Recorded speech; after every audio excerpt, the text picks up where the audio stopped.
alongside Enoch Mwamba, David Sanchez, Milt Stiegler is the Fantastic Four we're now calling ourselves. Is that what it is? I don't know. I saw it on social media, so it must be true, to be quite honest. Let's go through some key matchups. We got the Saskatchewan Roughriders. We've got the Edmonton Elks, who desperately need a win. They made that quarterback change. Ches, who's your matchup tonight? Yeah, it's really Cody, and you just said this, Bill. I'm not biting too hard, but it's Cody and his emotions. So Cody, he just talked about it. He said, I have to calm myself. He said, I have to draw from experience, and I have to, the second thing he said, I don't want to make a mistake.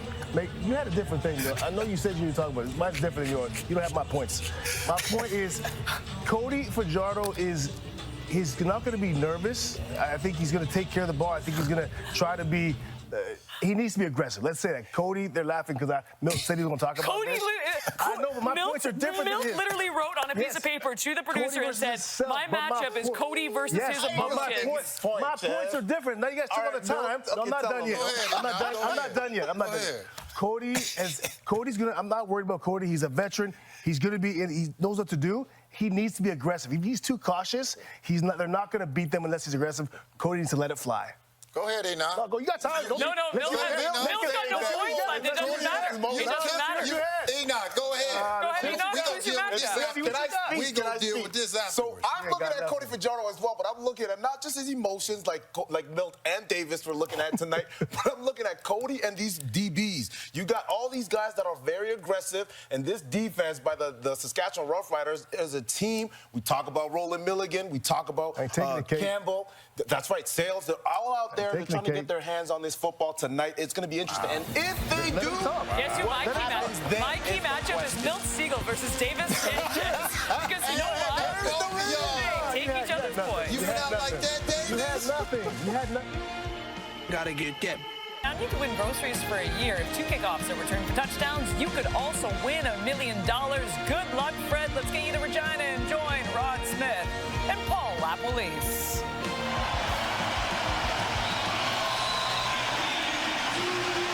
On a very balmy night, Kate Burness, thank you, here in southern Saskatchewan. But I am pleased to report there are no issues with air quality, not like the last time a couple of weeks ago. First meeting of the season between the Roughriders and the Edmonton Elks, who really made some news this week, Lapo, coming off the bye with the change in quarterback, Trey Ford being replaced by Cody Fajardo. Cody getting his start with the organization that made him a full-time starter. Remember in 2019, he led this organization to a first-place start in the first-place finish in the West. Released after the 22 season, goes on to help the Owls win a Grey Cup. Traded once again to the Elks. They need better play quarterback position. Made that change. Speaking about great play at the quarterback position, 9 straight games with 70% completion. That's a CFL record. 3 explosive TDs last week. He's been spectacular this season. Corey Mays, his second year as Riders head coach. Like last year, they're off to a 5-1 start. And it's been a tougher first season for Mark Killam in Edmonton. The Elks fell to 1-4 after losing to BC a couple of weeks ago, heading into the bye, knowing some changes have to be made. So yes, notably a quarterback for Cody Fajardo, replacing Trey Ford. Riders won the toss. They're going to kick off. Javon Lee, Arkell Smith, back for it. Week 8 in the Canadian Football League. Mosaic Stadium in Regina on a Friday night. We are glad you're with us. Brett Lother gets it started on the opening kickoff, and it heads Arkell Smith's way, taking it down at the 10. And up close to the 30, about the 28. So his last start was September 16th at this stadium, last start of 2022. We're almost 3 years in since Cody Fajardo's return here. I like what the panel talked about after. They got to make sure he keeps his emotions in check, getting the opportunity here. The biggest thing for this football team is they've got to help Cody Fajardo. They got to find a way to run the football, make some easy throws for him underneath. The Saskatchewan Roughrider defense loves to try to get their takeaways. He's got to be patient all game. His running back is Justin Rankin. Fajardo getting the welcome back from the Rider faithful. It goes to Rankin. He doesn't get much, maybe a yard. Second down coming up as we take a look at these starting rosters here. David Beard returns after an injury. Also allows Mark Cordy to move back to his left guard position. So those are 2 changes for the Elks up front. Stephen Dunbar Jr. leads this team with 7 second down conversions. He's who Cody will go to get first downs throughout this game. And maybe a foot. We'll call it a 2nd and 10. Rankin only had 4 yards rushing last week in Vancouver. We want to get him going. But it's a passing down. Fajardo throwing. And off there for Arkell Smith, who does catch the ball, but doesn't get much there. It's a quick 2 and out for that Edmonton offense as the punting unit will head on the field. He's going to see a lot of this zone defense all game, backing everything up, forcing Cody to throw these underneath throws. Just shows how important when they run the football, they can't be in long yardage situations, or else they're going to have to punt a lot tonight. Gray McRae, in his 2nd CFL game, is the returner after the injury to Mario Alford. Normally the one back there. It's Cody Grace to get rid of it there from just across his 20 and coming in on that punt. Here's McRae, 45. Met at about the 48-yard line. DK Bonham among those in on the tackle for Edmonton. So Trevor Harris having one of his best seasons as he gets closer to his 40th birthday, and just a remarkable year so far for him. 4-1. Jake Mayer got the other victory this season in his start, but 76% completion percentage, Lapo. And he's always been great at completion percentage, but an interesting stat that came up this week, 20-plus passes, deep balls, 12 of 17, 71%. That's a crazy good completion percentage for balls that are 20 yards downfield. Not just the underneath stuff for Trevor this year. From the Rider 47, faking the handoff, and the throw coming in as Joe Robustelli. J.J. Ross getting the start of the boundary corner in this one, making his debut. That's incomplete, 2nd down. Couple changes on the left-hand side. Darius Washington got his first start last week. Looked really good. Noah Zare gets his first start this week, replacing injured Zach Fry. Looking forward to watching this guy, Dante Myers. 4 big play catches of 30 yards to lead this team. Had a huge touchdown last week. A lot of fun to watch. He leads Dante Myers. Yeah, Lapo receiving touchdowns, leads them with 4. 2nd and 10 after the incompletion 4-man rush. Harris has time, and he completes that to Samuel Emilus. That's across midfield into the Elks zone down around the Edmonton 47, and a first down Saskatchewan. Emilus is the big target. He tries to throw in the middle of the field, over the top of the linebackers. You call this a level 2 throw, Rod. Over the top of the linebackers in a position for Emilus to make the catch. He's going to have to make that catch with, we always call that a contested catch. There's a lot of people around him going to deliver a blow. Great location. Put it up, give them an opportunity to make the catch. Gain of 16, down to the 47 of Edmonton. A.J. Ouellette, his first carry.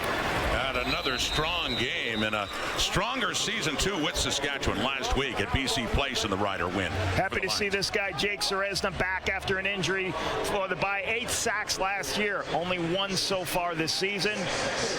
Cheelan Gaines, first-year player from Wake Forest. Looking to see him in that always difficult Sam spot. Had a lot of plays so far. And Kenneth Logan gets his first start at free safety. He's going to replace an injured Royce Metier. See Logan there at safety, and we saw earlier J.J. Ross, Devondrick Bynum getting injured last week against the Lions, so yes, some changes recently in that Edmonton secondary. Or the week before against BC, for Edmonton coming off the bye, but that's Niles Morgan, their star middle linebacker, getting some attention now, and he'll have to head off for at least a few plays. That's Joel DeBlanco, the first overall pick in 2024, who's coming out. Last week, Trevor Harris, he processed information so quickly. I always use that term. It's a term I like to use, is how quickly does he get through his reads? Because defenses are out of position.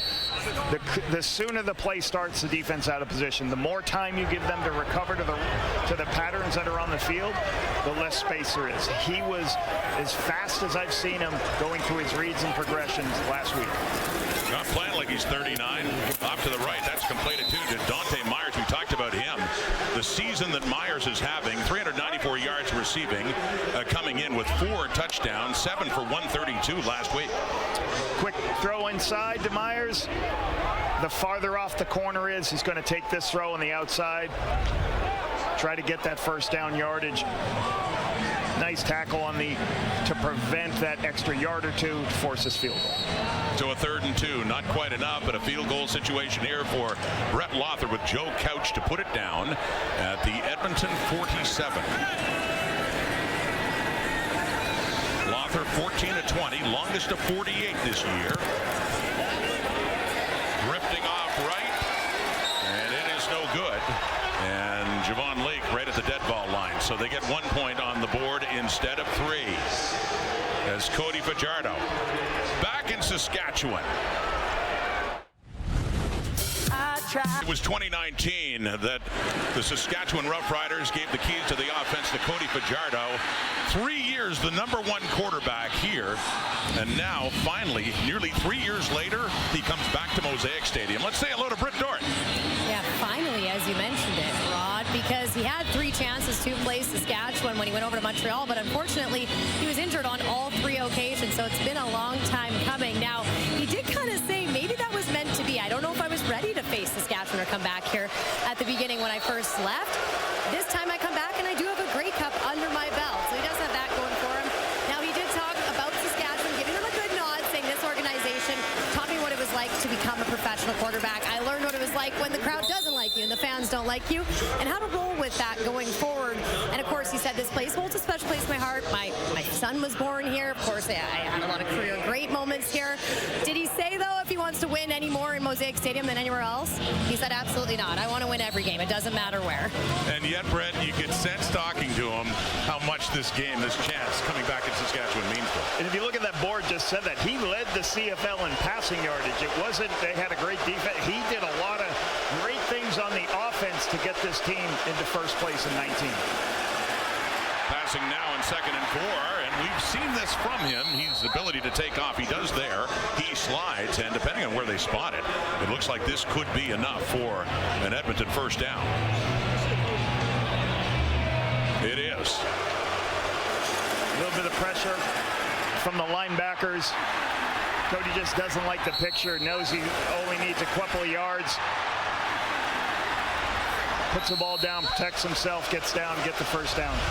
Saw a lot of that when he was here in Saskatchewan as a Riders starting quarterback, the ability to take off and run when he was healthy. At a shotgun now in the 1st and 10, he's throwing short pass off to the right again. That's the fullback Tanner Green near midfield.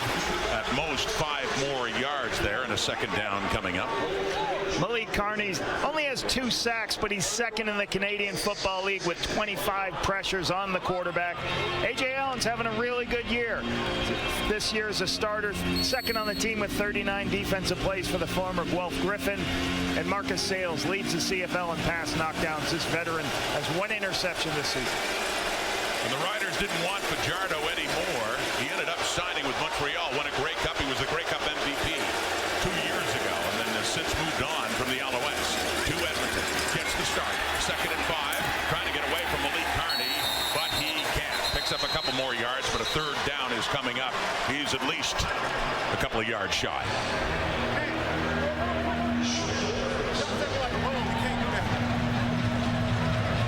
They're on the Saskatchewan side of midfield.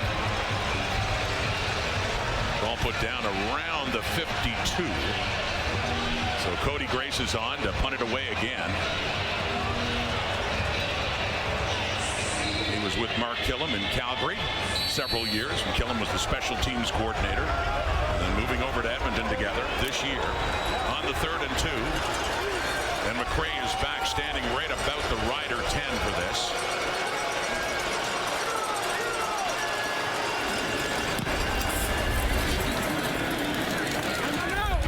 McRae just lets it go. Takes a hop, takes a roll into the end zone. Early hockey score here as the Elks get on the board with a Rouge of their own. Back to Trevor Harris. The new number 7 in Saskatchewan after Fajardo left a few years ago. This week, BC plays. Trevor Harris was sharp right from the get-go, opening drive and connecting with Dante Myers for that touchdown. Harris, 23 of 30 for 395, 3 touchdowns, 1 interception. Lapo, he's averaging over 400 yards passing over his last couple of games. A lot of the yardage came on what's called double moves. You see one right there. And a double move is when you start to run a route, when the defense bites up, then you go deep. Why can this football team do that so much? Because how good Trevor is getting first downs. Best in the Canadian Football League at converting. They have many opportunities to run those double moves.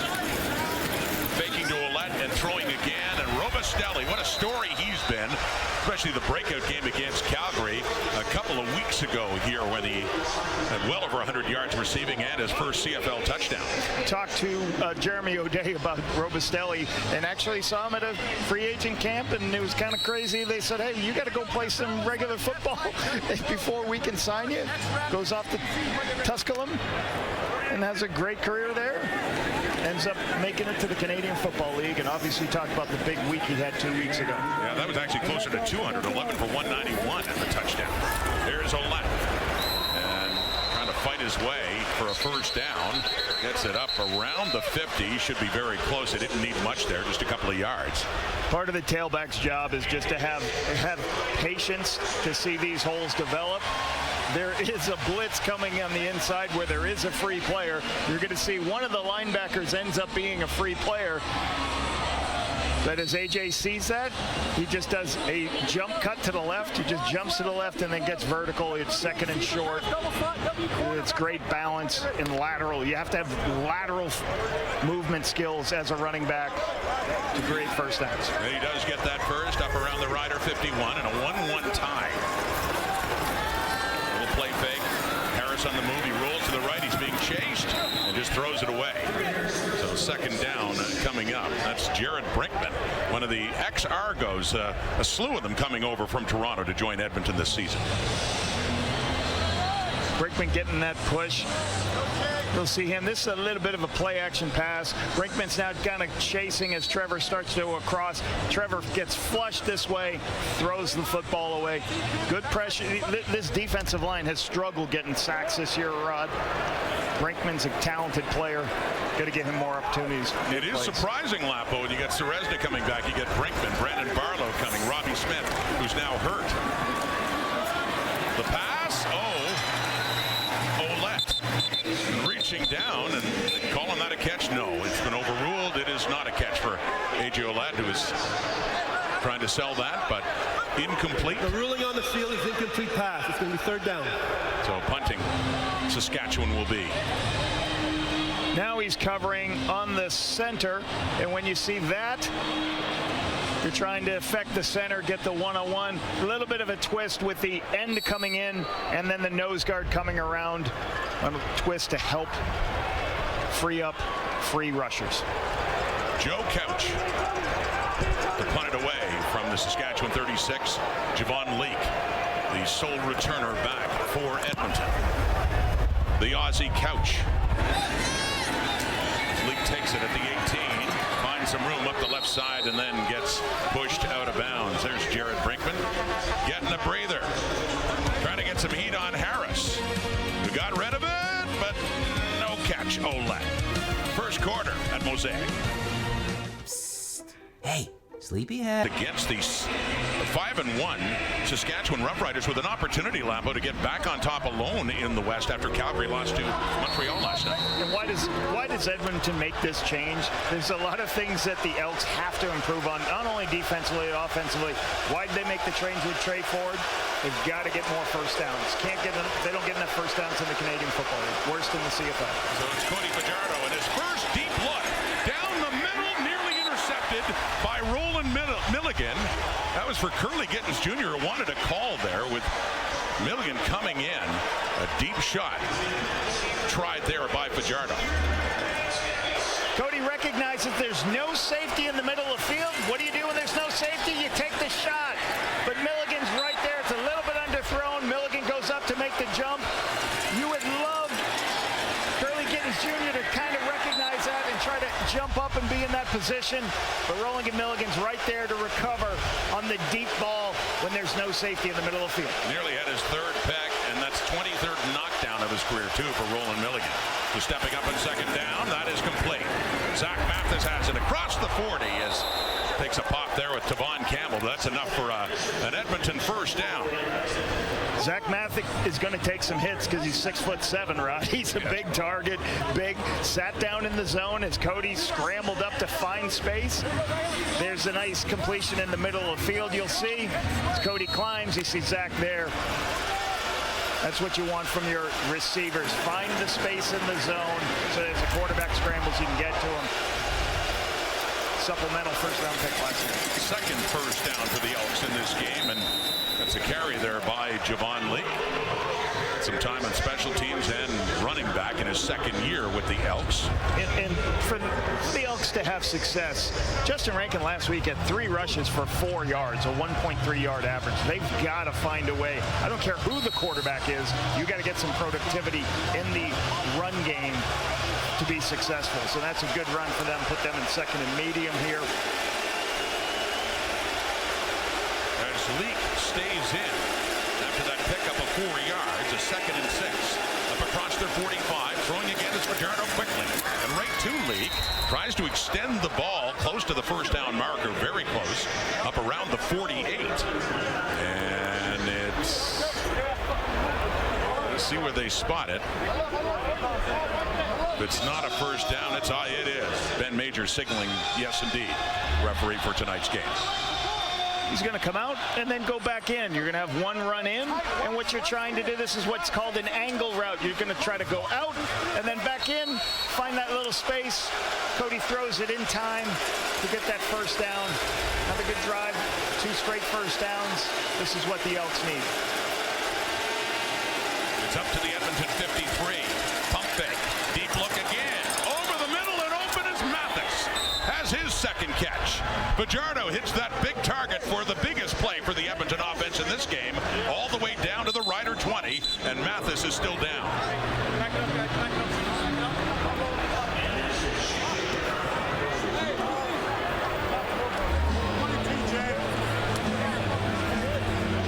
Once again, there's nobody in the middle of the field. As you see, that space is open. Cody recognizes it, fakes a screen, and then throws it deep to Mathis, a big target. He high points the ball. So a little misdirection here. This is eye distraction by Cody. He's trying to fake the screen and then throw it down to the middle of the field. As we said, Zach Mathis is 6'7". Huge target for him to throw it up to.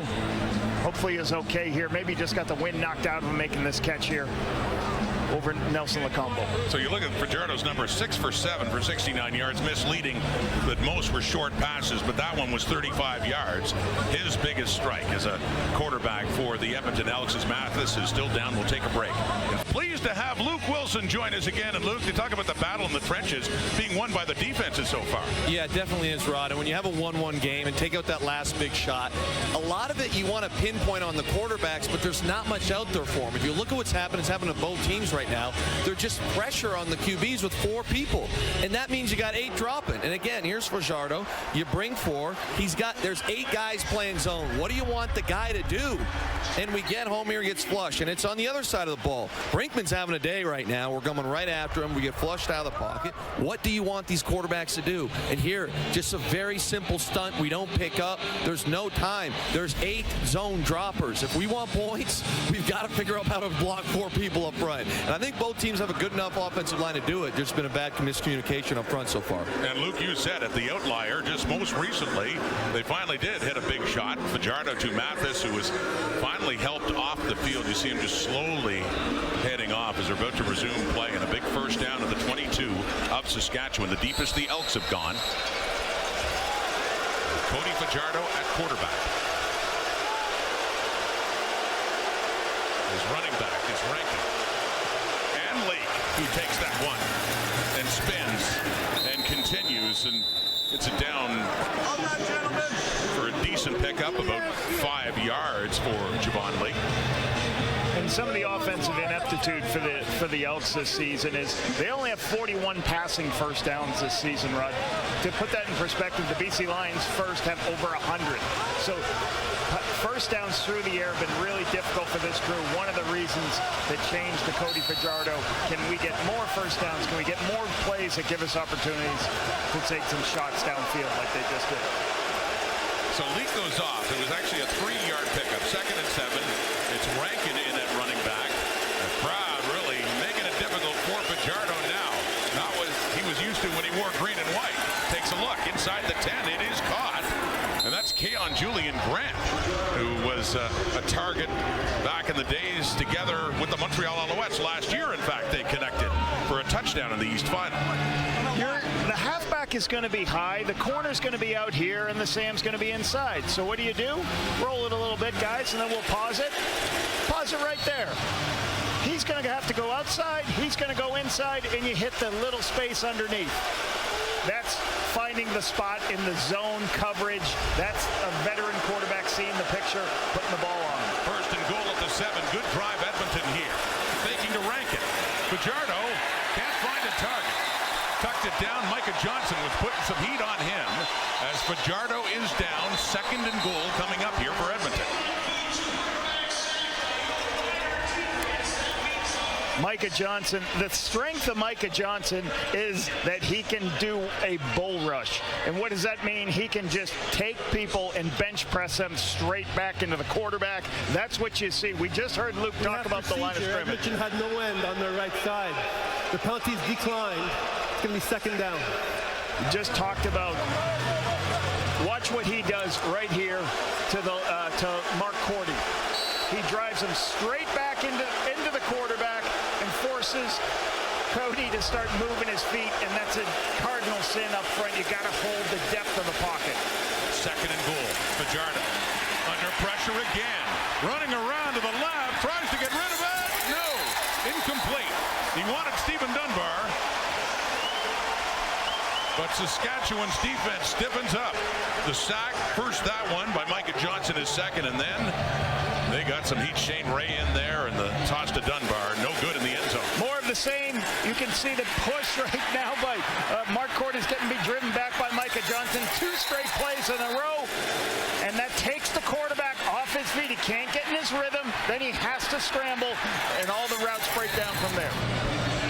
And so Vincent Blanchard comes on in his first full season in the CFL.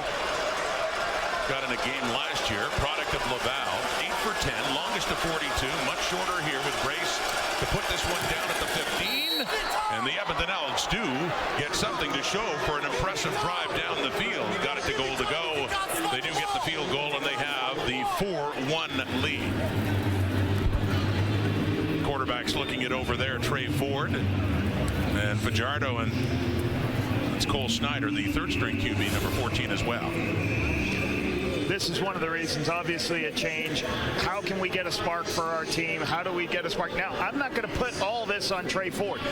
If we did a board of the defensive rankings, it's going to be just as high. I used a highlighter rod on my sheet that has how many times the Elks defense is 9th. I ran out of ink on the highlighter. There's so many. They're last in 9 categories.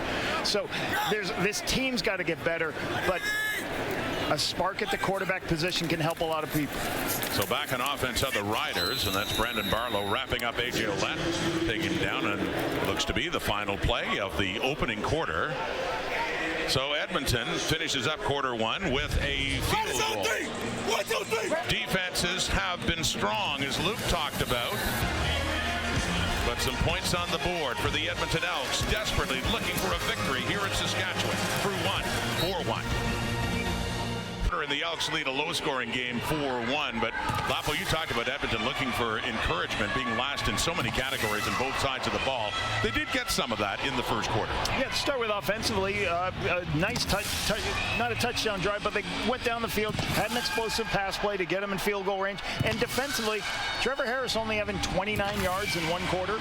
That's a good stat. Usually he gets 29 yards on the first or second drive of the game. So the defense is holding up. They got to have a couple more big stops and help get the ball back to Cody Fajardo and company. Who must be feeling it, the emotions coming back to a place he used to call home, and now hearing it from the fans. 8 for 10 10. A lot of short passes early on, but did hit a deeper ball, 35-yarder to Zach Mathis. It's 84 yards passing right now compared to the 29 for Trevor Harris, who's on the field now to start the second quarter. 2nd and 6 after that carry by A.J. Olatt. So here's Harris over the middle. It is caught. It's Keyshawn Johnson. And he gets up again and finally gets tackled there by the Elks. But Keyshawn Johnson, their leading receiver in yardage coming into this game. Over Kobe Williams, breaks it back inside, recognizes the man coverage. Great hands by Keyshawn. See how he gets inside position? That's what you want to do in man coverage. Great hand-eye coordination to make that catch. Get it across midfield now. It's a 1st and 10. A.J. Olatt left side. Gets barreling. Niles Morgan comes in, one of the top tacklers each year with the Edmonton Elks. And does a nice job. A couple of tough guys there, and down goes Olatt after that carry. If you watch, you're going to get the defensive end jump inside on what's called an outside zone play. What's the tailback do? Keep bouncing it outside. But Big Niles Morgan's there to make the tackle, so you got to get somebody up on that second level linebacker. Niles Morgan runs this down. Good read by AJ. Great positioning, running and make the tackle in space by Morgan.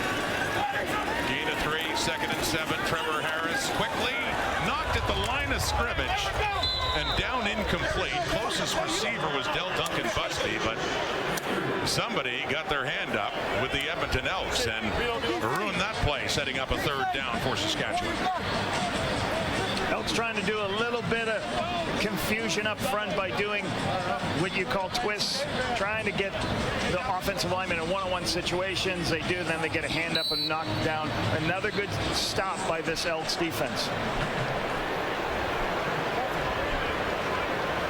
Edmonton's defense, big story so far. Joe Couch off left for Javon Leake inside the 10. Start a few more yards. Nick Weave down to cover him, and Malik Straker as well on special teams. Shaping into a beautiful night here on the Prairie.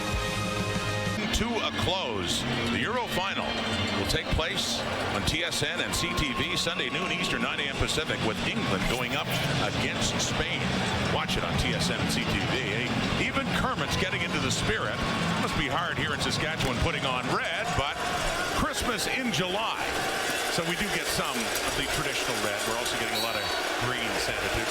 Lapo, too bad DeMarcus Christmas no longer plays for the Riders, as he once did. It's Cody Bajardo handing off. You've been talking about them needing to get that running game going, Lapo. That's Javon Leake there, but it was non-existent 2 weeks ago against BC after a great game the week before against Ottawa. Took about 3 carries for 4 yards last week, and yeah, ranking 12 carries, 105 yards versus Ottawa. Saskatchewan defense, particularly A.J. Allen, made a tackle in the hole, make this a 2nd and long yardage play.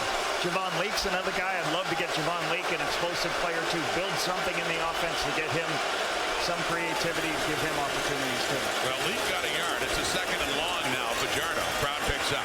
He settles in, and a low pass for Curly Gittins, saying he has it, but the gentleman in stripes saying no. He thinks that should be a catch, but no, it's not, and it's a punting situation coming up here for Edmonton. Just off on this throw. The protection was good versus with a zone blitz here. Plenty of time. Throw the ball inside. Just got to get up off the ground a little bit. Curly Gittins Jr. had a chance to run with that if it was up and on location. It's a good chance for the Riders to flip this field here with Edmonton punting deep in their zone. Cody Grace does the 3. Ray McRae. Oh, they nearly got to him there. And a flag does come out with the contact to the kicker. Another flag, too, likely for no yards on the McRae return. But what will the call be here? And the pressure they got on Cody Grace and Jaden Dalkey coming in to pressure him as he barely got the punt away, and he made contact. Looks like Dalkey will draw the foul. They had a block on this. They were very close to getting this block, but you can't make any contact with the kicker here, so Dalkey will probably draw this foul. And Edmonton will keep the football. Have another look at Cody Grace. There are 2 penalties on the play. The first one is contacting the kicker against Saskatchewan number 38. That's a 10-yard penalty. We also have no yards against Edmonton, which is a 15-yard penalty. We're going to go back 5 yards and replay 3rd down. So a very difficult no yards penalty there. To take that penalty doesn't allow you to keep the opportunity to stay on the field. Yeah, the end result is they have to punt it away anyway again with the no yards. And so back goes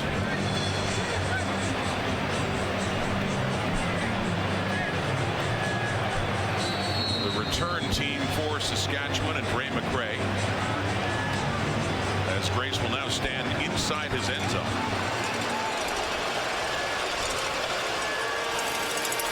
So the Christmas gift they get after that is to be able to punt again further back for Cody Grace. And clearly aiming it off to the left here for McRae. And inside the 40, he takes it. Ray McRae, good return going here. Still going, and a flag comes out in his 2nd game with the Riders, standing in for the injured Mario Alford.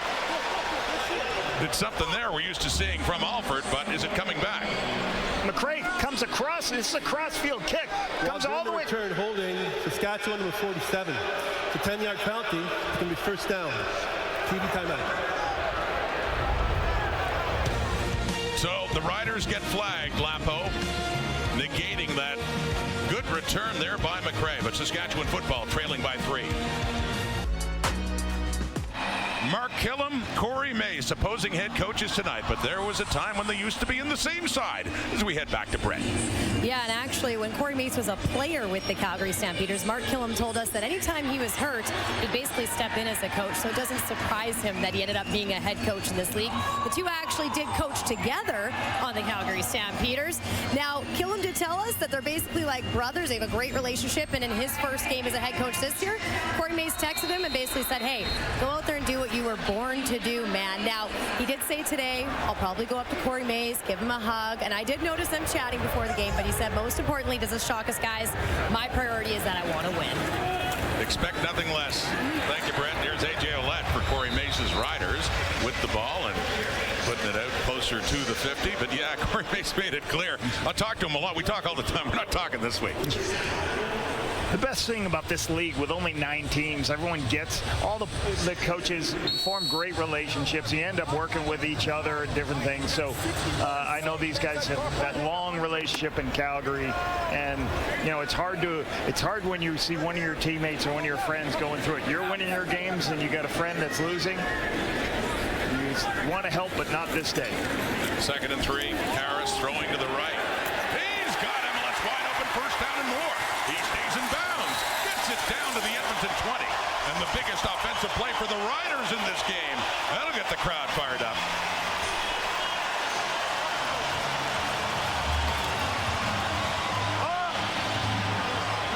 A corner route to the corner of the end zone.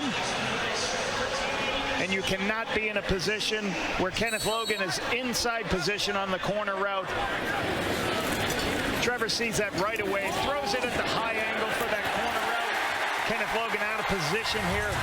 Quarterback Trevor Harris going to make you pay. And Trevor Harris is now 15th all-time in passing yardage as he adds to his total here.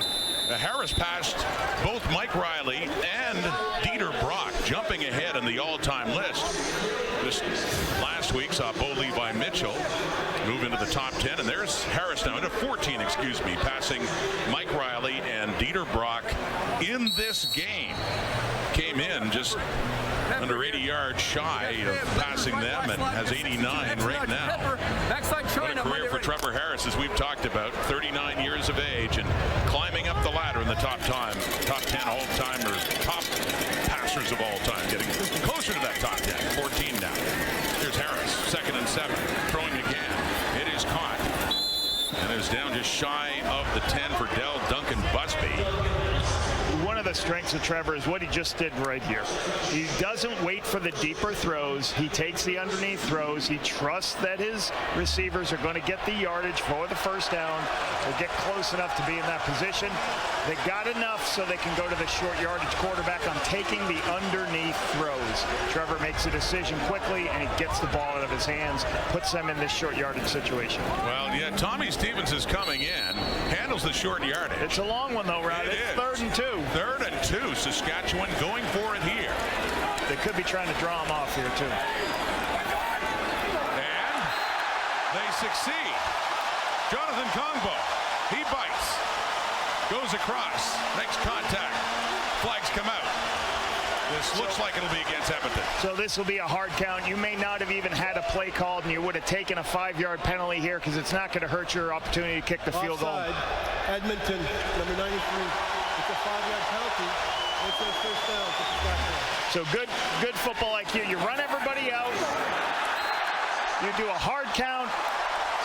You inflect and try to get them to jump off.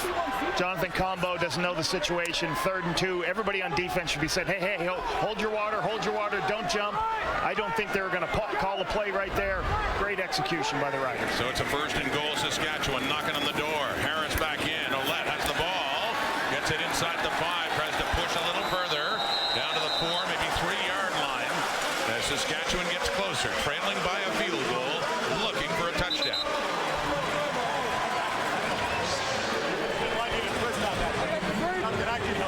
So a 2nd and goal here at the 2 to 3 yard line.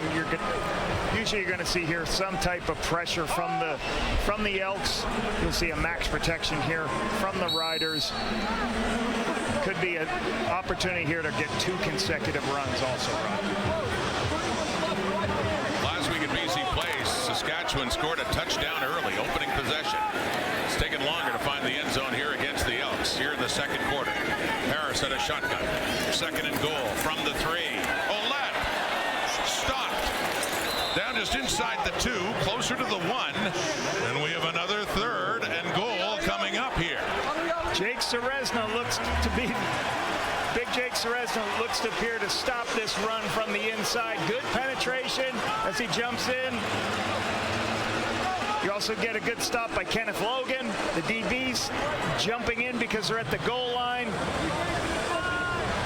And you want that type of stop so you prevent that short yardage wedge. This is a long way to go for the wedge, so it'll be interesting to see what play they run here. This will be the biggest test for that Edmonton defense. 3rd and goal.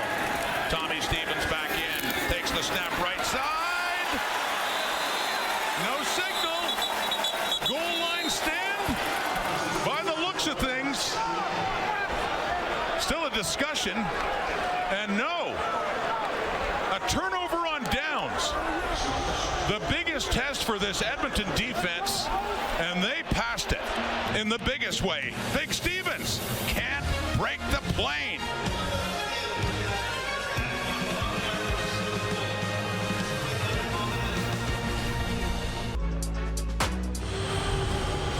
First of all, everyone's on side. That's where it starts. But watch right here. Cordell Jackson gets the penetration to stop the ball carrier. Once he gets that penetration, then everybody else shows up. J.J. Ross gets in on the perimeter. He pulls Tommy Stevens back. You want to get penetration at the goal line. Keep pushing everybody back. Tommy Stevens, not a good, it's a hard guy to stop. Great stop by the defense. Turnover on downs. Edmonton ball. Fajardo from his end zone. That for Tyson Middlemost. And the ball comes out after just a yard or so anyway. So still a 2nd and long coming up. So Edmonton's in a tough spot offensively, but they'll take it. They prevented a touchdown. As the low player, you'll see as a low player, you are the low zone player. So when the ball spills out to the flat, you just have to rally up and make the tackle in space. A strength of Roland Milligan's is tackling people in space. For a 1-yard gain, 2nd and 9 from the end zone. Deep shot. Down the rail to the left. Dunbar has the football.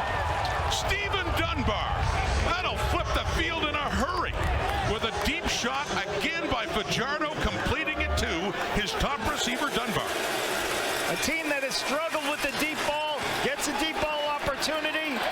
Roland Milligan can't get off the hash in time. He's too far inside. Cody recognizes it and high point the ball. That's what you want from your receiver. It's short. I'm going to go up and get it. Take it away at the highest point. Flips the field for the Elks. All the way up to the Edmonton 43. What a turn of events these last few plays, defense and offense. Fajardo has time, and he looks off to the right and just chooses to throw that one away by the Rider bench. 2nd and 10 coming up, but things looking a whole lot better for the Elks now after Saskatchewan looked like they'd be in position to score a touchdown. Cody recognizes Dunbar way out on the sideline. It's a little bit underthrown, but wow, one foot brings it down, steals it away from Milligan. Good push. Now the next play, he throws it away run. One of the things we talked about in our interview, I asked him, what are you better at years from when you first started? He's like, I don't take the shots anymore. If it's not there, I throw it out of bounds, or I'll take the underneath throw. Look for another play. Here it is, 2nd and 10 at the 43. Pressure coming, and he still escapes it for a while, but no, finally tripped up for a big loss. It is the weak side linebacker, A.J. Allen, finding a starting spot in this Rider defense with a big play to push Edmonton back to their 25.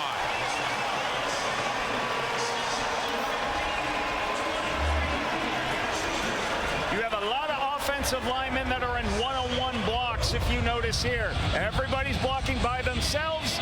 Somebody's going to lose out on one of those blocks. You see Micah Johnson get there, and then the cavalry starts to come.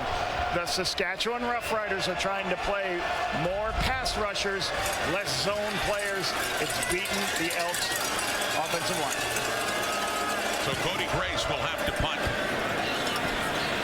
Gray McRae is back for it at the 30, drops it, heads out of bounds.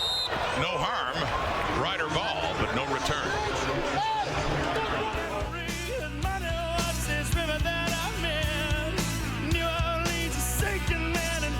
Wanna swim.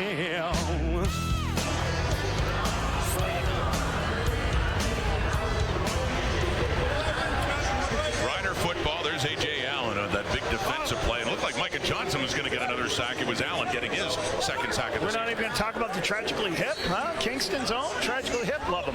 A.J. Allen, I talked to Corey Mason about him. He says, hey, started out as a special teams player, getting better and better every opportunity. This opportunity this year with injuries gives him the opportunity to start this season. I love seeing those special teamers that earn starting jobs. Here's Harris on the first down. Oh, into the hands of Johnson, and it looks like it was rejected. Knocked right down to the turf. Incomplete 2nd down. Cody's speed of recognizing things. There's a big window open here. Keyshawn Johnson just is a little late to see this, or he feels that 3 people are coming to make a shot. So you've got to understand, I know people are coming to get you. Make the catch, get down as much as you can. Niles Morgan with a good push to kind of getting the line of vision of Keyshawn. 3:06 till halftime. 4-1 Edmonton. Pressure coming. Harris gets rid of it. It's caught. He goes right back to Keyshawn Johnson and up near a first down, close to the 40.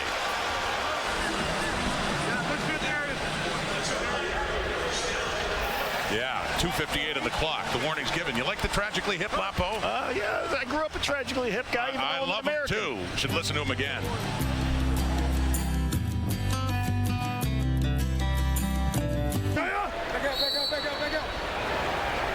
Panel's in fine form in the studio. Be heading to them now. Very soon, a few minutes away to Kate Burnett. Company there. 2:50 on the clock till halftime here at Mosaic. And another catch for Keyshawn Johnson. Make a busy little drive now all of a sudden with his Riders trailing by 3 as halftime gets closer. Quick throw to the outside. Trevor sees the corner lift. I can take this out underneath throw to Keyshawn Johnson.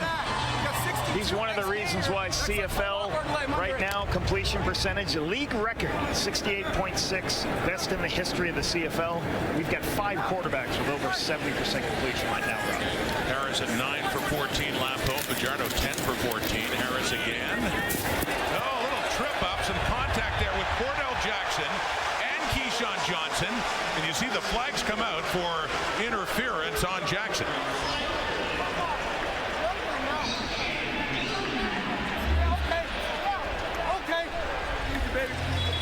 We have accidental pass interference. Edmonton, number 13.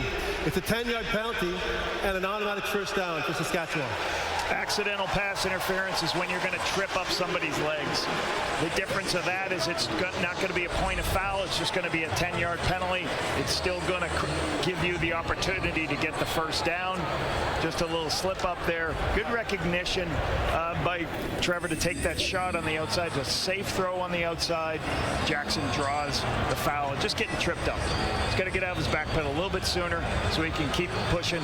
I like what Keyshawn does, trying to attack, keep him inside, and then break across his face. Just can't get tripped up there. That's Jared Brinkman, their defensive tackle, heading off to the Elks sideline. Defense still on the field. Automatic first down on the penalty. Up to the Elks 45 now. Thinking of at least a field goal before halftime, but lots of time, 2.5 minutes quickly. And coming in is Robustelli. He's got the catch. He gets it down to the 40 on that first down play for Joe Robustelli. J.J. Ross with a very nice tackle on the screen pass. As you go to try to get your receivers out to block the lineman out, he comes behind it to make that tackle.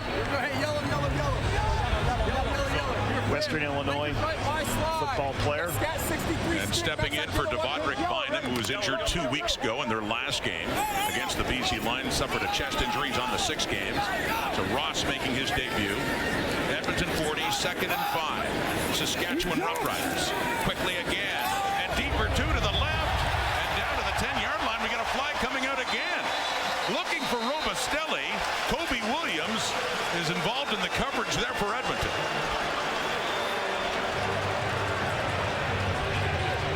Mark Killam, reflections of a head coach who knows the penalties against them. Defensive pass interference, Edmonton, number 0. The ball be placed at the spot of foul. It's going to be first down for Saskatchewan. So 2 PIs, 1 accidental, then this one by Williams. And by penalties alone, the Riders are really on the move, getting it down to the 15 of Edmonton with just under 2 minutes to go. Kobe Williams have a better understanding where that receiver is. That's not even going to be close to a completion. He's got to have it. He can't run straight in and make contact with the receiver. He's going to draw the penalty every time. Just got better awareness where his receiver is as he's downfield. Here comes Saskatchewan again. And that one to Emilus. 10, 5. Touchdown. Just got to the pylon. Makes that little pop pass inside on the sweep and gets around and all the way in. 15-yard touchdown. And the first time a team has found the end zone in this Friday night. This is the picture the defense gets, but then you're going to have a receiver going the other way. And you toss the ball to him, a little chest pass, and now you circle the defense. All the defenders in the box don't matter. You just make your 2 blocks on the perimeter. Emilus does the rest with the effort to get in, but Robustelli helps get this with the great blocking on the perimeter. Execution on the wrong way run by Sam Emilus. For his 2nd touchdown of the season, Samuel Emilus, who missed 3 games this season with a foot injury, the point after by Lawther, but twice he's been a 1,000-yard receiver with the Saskatchewan Roughriders. And it's the end zone again there, and an 8-4 lead now by Saskatchewan. Sam Emilus, you know what the coolest thing for both Trevor and Sam Emilus? That's a passing touchdown. We go, what do you mean? What do you mean? Yeah, that little flip, that's a forward pass. So Emilus gets a touchdown. It's not a rush. Gets a touchdown on the front chest pass. That goes down as another touchdown pass for Trevor Harris, who now has 10 on the season. Mentioned earlier, Harris had already moved by Michael Riley and Dieter Brock and into 14th all-time in passing yardage in the CFL. And as this offense continues to get first downs, more offense starts to show up. You see a wrong way run. You see a couple explosive pass plays. Trevor's so dangerous because he's going to create first downs. He doesn't make a lot of mistakes, so you're going to have to go against a lot of offense offensive football because they get so many first downs. As a defense, you got to handle a lot of different things on first down. 7 plays, 81 yards, and yes, 15-yard reception for a touchdown by Emlis. It's Arkell Smith. On the return, he had something going, and he really gets ridden out of bounds there by DeMarcus Fields. But more on Emlis now. Let's go back to Luke. You know, before the game, we talked about the wide receivers being the unsung hero of this offense. And right now, it's been a bit of a struggle for Saskatchewan. And Emlis has stepped up. This guy's made plays. And they've been really, really tough plays. You start here earlier in the game. If you watch this, he's just going to wrap around here. It's a tight window throw. It's a tight catch. And he takes a big hit. These things take a toll. Okay? It's a big first down conversion. Now here it's man coverage. You watch, he stems in, gets a defender move inside. He can win against zone. He can win against man. It's a big play. And we just saw this. But what I love here, wait till he gets hit.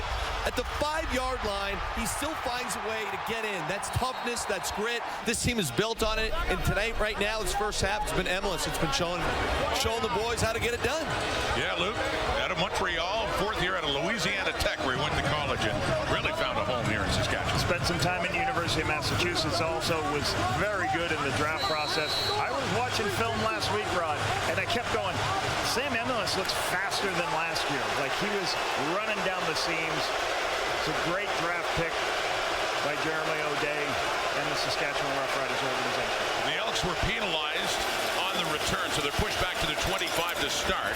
Time ticking down here till halftime. Arkell Smith, who had the return, is also the receiver there, up close to the 30, and a second down coming up. 1:38 to go till halftime. Hardest part about this Saskatchewan defense, they don't give you a lot of opportunities in man coverage. They're going to sit in zone all game. They're going to give you all the yardage you want. They give up some of the most yards in the CFL, but sooner or later, offenses defeat themselves. That's what they're relying on. Fajardo and the Elks trying to get at least close enough for a field goal. That gets knocked away, though, in that 2nd and 4. At the line of scrimmage, C.J. Rivas coming in. Gets the hands up, and that'll be it for Edmonton and Fajardo on this possession. As looks like he's favoring his right leg. As C.J. Rivas blitzes off this edge, you sometimes have to throw through him as a quarterback. Gets his hand up to make this knockdown. The Saskatchewan player pushed the Edmonton player into the quarterback. Therefore, there's no flag. It's an incomplete pass. It's 3rd down. You see Fajardo getting hit and then holding his right knee. But Kurt Ben Major, being the defender for the Riders, being pushed into Fajardo there. Good stop. And this is situational football right here. You got 1:20 left in the game. You force Edmonton punt. You get another opportunity now for Trevor Harris to go down and at least get 3 points or possibly a touchdown. There's plenty of time left to get more points. You always want to get points right before the half. Then you want to take the ball in the 3rd quarter and get points and bury the team. And again, that is Dre McCray. First year at a Texas Tech, his 2nd CFL game.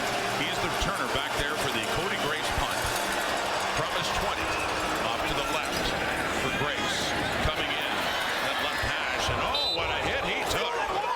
Greeting him there and taking him down is Kenny Logan Jr. on the special teams tackle. Logan, quite a story on teams. He just joined the Elks. He's their leader in special teams tackles. Logan running down there, but watch McCray here. As a young returner, running, getting underneath this. This is what you want to do. Get underneath that kick. It's a little short. Go up, run up, try to get a 15-yard penalty. If you don't, no yard, but at least he gets positive yardage. The ball's not on the ground. Doesn't bounce all over the place. I like watching Drake McKay, what he's been doing in return game. Cross-field kick he handled well. Sometimes hard for these young returners, Rod, to come up and start playing. He had a nice in preseason game. I believe in Winnipeg he had a 51-yard punt return. He had a nice. Those are the kind of plays you make that say, hey, stick around, be our practice squad guy. And then this guy, Kenneth Logan, getting this opportunity. That's his 8th special teams tackle. He's only had a couple of games here with the Elks. Yeah, and I remember he was. They talked about him at Kansas. Was a really good, talented football player as a safety. 2nd team all Big 12 for a couple years. Drawn the start in. We talked at the top of the show. Metier is out of the game. They get this opportunity to get Kenneth Logan in the game. And it's Michael Broderick, another special teamer, who's the one that's down on that punt cover. As he is helped up now and to head off. the first half. 1:12 to go. 8-4 the score. The Riders just finally found the end zone just a moment ago to take the lead, their first lead of this ball game. Defensive, low scoring to be sure. Edmonton's been hanging in there, but it's the Riders and Trevor Harris now with the initiative. That last possession they had, penalties, a couple of PI calls that worked them right down the field. Did you see his numbers? And the penalty on the field goal, on the fake wedge on 3rd and 2, that was a crucial penalty, kept the drive alive. They were denied at the goal line earlier this quarter. Back to A.J. Ouellette. Niles Morgan coming in for another one for his tackle total. See, it's another one on Big 45. Halftime coming up. Right back to the studio for Kate, and Enoch, and Ches, and Milton. Thoughts and other things. And then, are you back in studio this weekend? Tomorrow night I'll be back in studio. Right back in for the Bombers and the Argos, and then for game in Vancouver to close out the week. The Ticats up against the Lions Sunday night. BC Flights. Here is Harris. And high pointing that. Coming down with it is Johnson. Jackson was right there with them. Across midfield, down inside the Edmonton 50. So very quickly, still lots of time. 49 seconds to get into position to get more points. Throw the ball out to the sideline, let Keyshawn adjust to it. Ball's a little bit behind, so that's what you want, a receiver who can find the ball anywhere and make the play. Harris quickly to the right again, caught by Johnson again. Joel Dublanco in his second year, getting in there at linebacker for the Elks, makes the tackle. And a second down coming up, 39 seconds to go. You get a long field goal right here. You're at a 50-yard field goal. It's a crucial down. They got to get some yardage to help this field goal, as well as continue to get downfield. Harris, deeper, took the shot. Good coverage there by Jalen Garnes, the cover linebacker there for the Elks, to take a catch away. And now, third down coming up. Brett Lother, who missed one from 47 earlier in this game, will try another one from a longer distance here. Another corner route. You gotta have a long arm as a defensive back. You gotta put your foot in the ground and you run underneath, and when the ball gets there, you go ahead and get that knockdown. That's what you're trying to do. Make sure you can make those plays. Excellent job. Miss from 47. He's hit them well above that in his career. This one a 51-yard try. Career high is 57. Drifting off to the right, but it is still good inside that right upright for Brett Lother.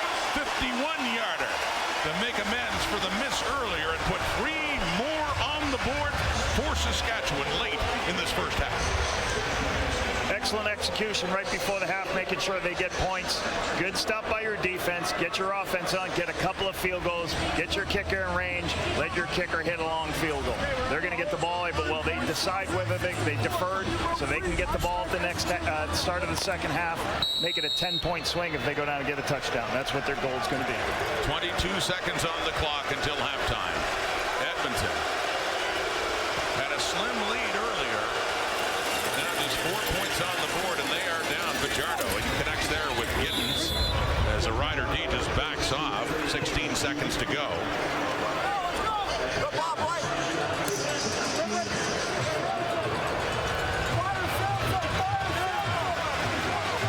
Going to need at least 10 yards, at least 10 to 15 yards here to get in the position for a field goal. For Vincent Blanchard. So Fajardo again. Middlemost has lots of space ahead. Again with a flag coming down and with the Riders backing up, but yielding some ground as they work it closer to midfield. See what this flag's about. And that's a hold coming back. This is what the Elks need late in the half as it goes against them. Edmonton number 62, 10-yard penalty. Will replace this down. With the left tackle Martez Ivy, so 4 seconds. There's Blanchard, but doesn't look like he's going to get a shot. These longer pass plays are going to draw more holding penalties. Riders did it. All they're trying to do is stay deep, rally up, make the tackle here.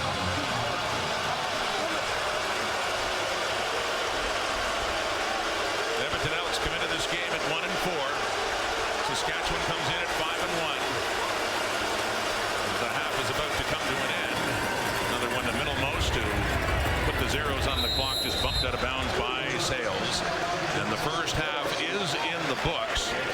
And the Saskatchewan Roughriders, down for a while, end up going to the dressing room with a full touchdown lead, a 7-point edge over Edmonton. Elks only giving up 29 yards rushing. They got to be positive with that. 158 yards. Trevor has not had too many one explosive football play. They got to like what they're doing defensively. Offensively, they've had a couple explosives. They got to get a little bit more rhythm. They got to get their run game going. Cody Fajardo, he's got to get Justin Rankin going a little bit. But this is a good on the road. Right, 11-4. It's a good start. Most significant offensive play, Samuel Emlis. We had a 15-yard catch and run for a touchdown. Standing by now with Brett. Sam, a pretty low-scoring ball game so far. What's it going to take to break this one open in the second half? We just got to stay at it. You know, it's a good team. Their record don't show it, but it's a good team. So we just got to keep doing our game plan. We're going to be fine. You had to be patient, but you did eventually find the back of the end zone to score the only major so far in this game. Walk us through the play. Yeah, I mean, I was like, I don't want to put Tommy in here. Let me get my touchdown. All right, thanks so much, Sam. We'll send things off to Kate in the panel. As simple as that. Didn't want to hand it off to Tommy Stevens. Oh, you gotta love the honesty there, Britt.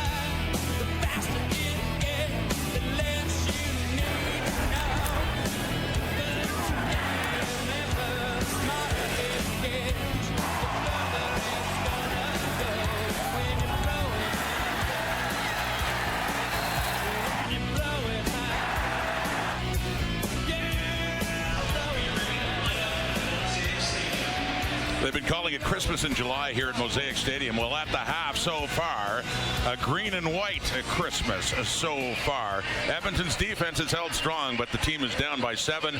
Here is Britt Dort now with Niles Morgan. Niles, your defense had some major stops in that first half, only down by 7. What was your biggest message? Biggest message is show everybody what we're made of, you know. It's not about what happened before, it's about right now. And guys are flying around having fun and showing that we're the better team. Well, I know before the bye week, you talked to your team about taking it as a major reset. How do you evaluate what this group has done as a whole so far? So far, I think everybody's locking in, dialing into their job and their assignment. We had a few busts here and there. But overall, the morale is where it needs to be, and guys are flying out that football. Thanks so much, Niles. Thank you. Yeah, Lapo, after the goal line stand, I mean, Edmonton, they had the lead, albeit only by 3 points. But Saskatchewan got the late touchdown, added another field goal, and now up by 7. One of the things I'm sure they had to make sure that the Saskatchewan Roughriders lead the CFL in explosive plays. They've also prevented explosive plays, Rob. Won all game. Well, off the kickoff, the Riders get the ball to start the second half. It is Dante Myers on the return. And Kobe Williams steers him out of bounds for Trevor Harris to come back on 13-19, 158 and a touchdown pass. If you remember last week, deep throws all game against the BC Lions. Here, the Elks defense is keep making sure everything's in front of them. They can make their plays. They gave up the 141-yard play. They've also stopped the run. Right there, you see that. A.J. Ouellette, 8 carries, 28 yards. So I think this Elks defense is standing up. You talked about the goal line stop, the turnover on downs at the 1-yard line. Trevor Harris, you just got to keep showing him different pictures, try to get some more pressure on him to slow him down. And what hurt the Elks more than anything, penalties on that touchdown drive, and a couple of them that helped them work down the field quickly. There's an injured player on the field. It is Saskatchewan's Aubrey Miller Jr., who started his career with the Edmonton Elks before coming over here to Regina, so that slows down the start of the second half.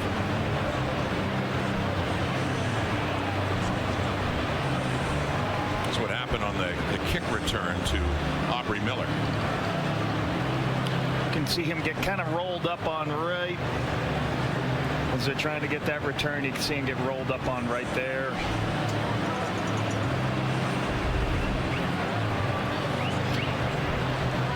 I think for the Elks, one of the areas they have to make sure is Mark Killam really talked all week about, hey, we got to make sure the players don't listen to the noise outside the building.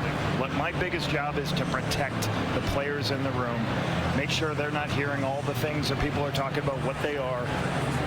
Make sure the players are focused on working together, getting better each day, and preparing for a win this week. And I thought that was a very good message he gave this week. Well, the tough part for Mark Killam, Lapo, I mean, this is his first year in Edmonton, and yet the organization is somewhat burdened by the past and slow starts that they had when Killam wasn't there, and so it's somewhat magnified, I would think, when they get off to a 1-4 start, considering the other years.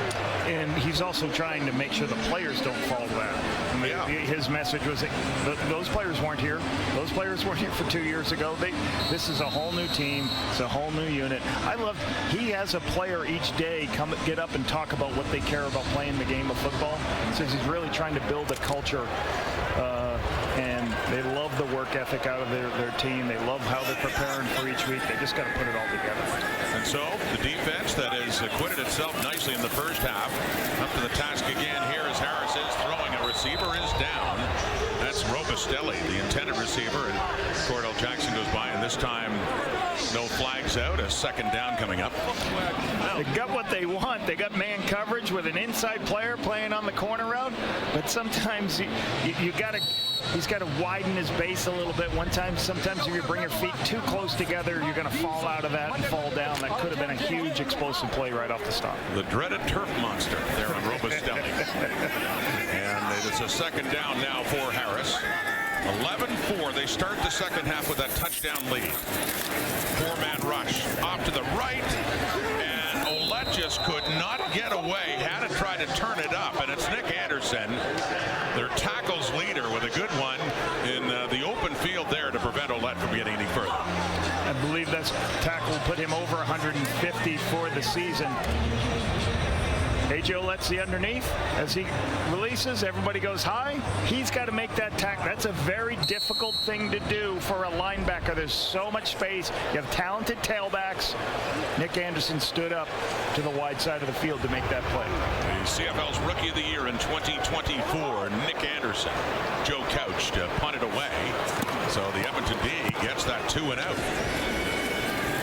See what the offense can do with that. And they'll be set up nicely. Javon Lee. He takes it on the fly, and he gets it up to midfield. So for Cody Fajardo, a great place to start in the second half. First half, Lapo 13 of 18 for 148 yards. A lot of short passes, but did make some deep strikes. Took the underneath throws when they were there. Had 2 opportunities to take. You see here, Zach Mathis on the big play. Used his legs to get some drives going. Hit Stephen Dunbar down the sideline. You can see here where they needed a couple more explosive plays. They need to be able to flip the field. That's what they're getting from Cody Fajardo tonight. 13-18 here, 150 yards. No, I've not seen a really bad decision by him, so he's checking down when he gets the opportunities. He's taking his shots when they get their opportunities too. And for the second straight special teams play, there's an injured rider on the field. First it was Aubrey Miller, and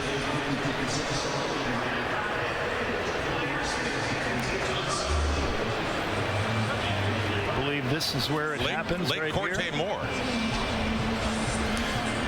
You see as Corte Moore is going down. Just kind of lose. It's another turf monster, Rod, as you like to say. And still down, and not from contact. Lake Corte Moore getting attention. We'll be back in a moment. I'm Trevor Harris. Gary Peters. Winter McMahon. More CFL action tonight.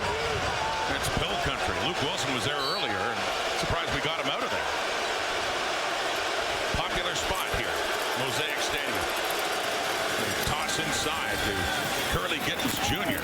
on the first down by the Edmonton Elks, and a good pickup inside the Rider 50. Great place to start at the Rider 53-yard line for this Edmonton possession. Certain yards are more important than other yards. This is a huge first down because they got the field position they wanted. They get 1 first down and they've got 3 points. So they've got to be able, right now you're still a little bit, it's going to be a real long field goal. Make sure you get these next 3 to 4 yards to put yourself in a position where you lock down 3 points and you can go for the touchdown. Gain of 6 for Curly Gittens. 2nd and 4 for Cody Fajardo. Faking the handoff, and he can't get it away. Malik Carney comes in. No time at all for Fajardo off that play action fake. Not a chance in the 3rd sack of the season. the sack leader now for the Saskatchewan Roughriders, Malik Carney. The defensive end is going to come upfield, and when you see him, that's going to freeze Cody. And the worst thing he could do right here is try to guess this. He's got to hand this football off if he's not sure, because this takes them out of field goal range, just what we were just talking about. You need it. You hand that football off, you can at least get yourself in a position. Worst thing you can do is take a sack right there. Malik Carney with the athleticism on the outside from the defensive end position. Celebrating there along with Micah Johnson, Cody Grace to punt it away. More pressure coming in. Jackson Ford got close. It's down deep in the Rider zone, and the ball was coming out on the return. Had the Elks been the last to touch it, could have got the possession, but it is Saskatchewan football. Yes, indeed, still a first down. They'll take a look at that again, but that was a scary one for Dre McCray on that punt return. And really good kick. Putting the ball inside, forcing them to make difficult to go find this ball. You want your punters to put the ball in close to the sideline so your cover guys don't have to get a lot of returns. You see Johnson right there. Backs up the Riders.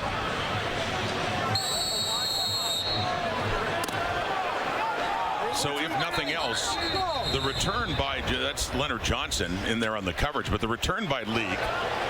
You know it's not his touch. We got a challenge coming up here now.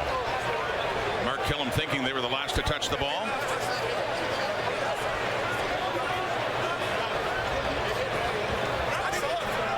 So if it was an Elk that touched it last, Leonard Johnson, you see. Edmonton is challenging the ruling on the last play.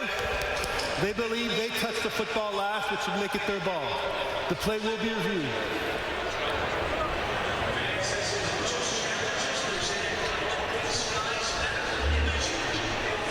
So we'll see a bunch of looks here. The ball's no possession right here. It's a loose ball. That was Leonard Johnson coming in. Was he the last one to touch it? Can't tell from that angle. It's hard to tell from this angle. And again, it's going to have to be clear and obvious. And that could be Mark Killam's problem with this challenge, because you do have to have something definitive to overturn the call, which was Saskatchewan football. Johnson there looked like he could have touched his shoulder at that spot. But is that going to be defined as clear and obvious? We see one more angle at this. I don't know if they're going to say that's clear and obvious. Dre McCray and getting his left hand on it there as it goes by. Looks like the shoulder of Johnson's last to touch it.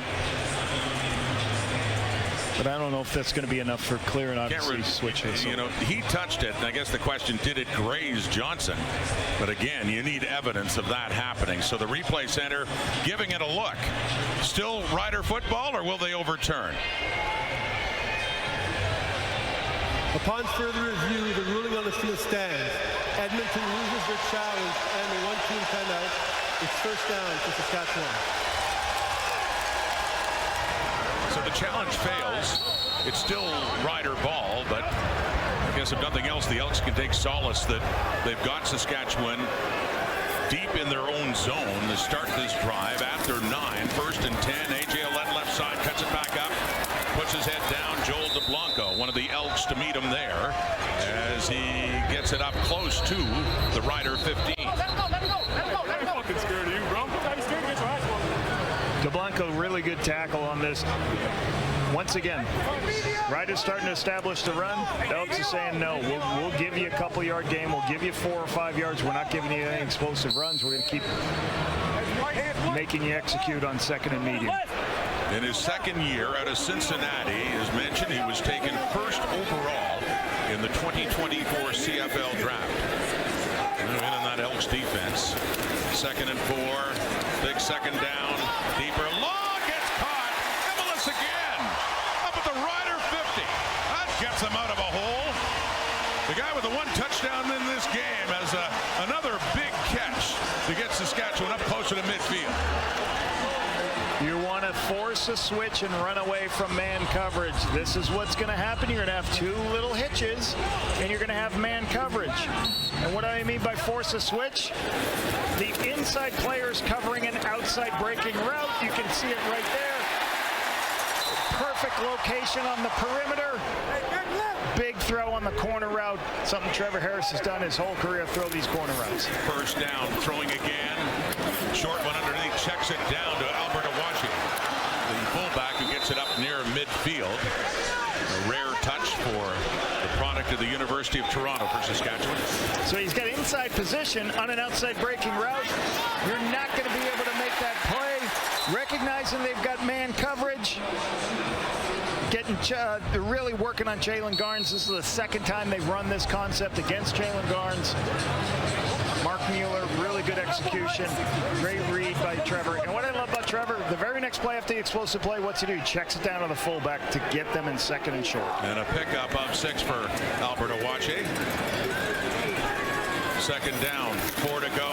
Harris running out of time, but he gets rid of it, and it is complete. Flag coming out. Dante Myers still on his feet. Myers working it all the way down to the Edmonton 20, but what is the penalty coming up?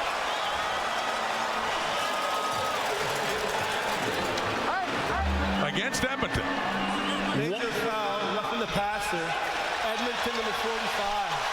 We'll go up 15 yards from the other play. It's going to be first down. I want to show you this. Trevor's looking to his left, but watch his head on this play. This is the strength of Trevor. Left, doesn't like it. Flips, right, doesn't like it. All the way to the right. So he gets all the way across the field in his reads, and he does it while the Elks are pressuring. That's what you want from your quarterback. How quickly can he get through his reads and throw the ball accurately on the outside? Ends up being a big reception there for Dante Myers. His second one for 35 in this game after a big one in BC. The sweep, Keyshawn Johnson inside the 10. On that first down play, Saskatchewan gets closer. Dublanco in the mix again. The Elks defense is running to the football. There's a lot of these perimeter runs that the Riders are trying to do. DeBlanco and company, they are creating a new sideline. They are running to the sideline, forcing it back into their teammates. It's hard to run with a defense that really runs to the football. Really good start for this defense the second half. J.C. Sherritt, the defensive coordinator for the Edmonton Elks. It's down to the Edmonton 8. It is a second and goal. Here we go again for the Roughriders.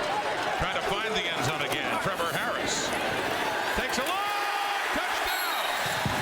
Touchdown Riders. Keyshawn Johnson.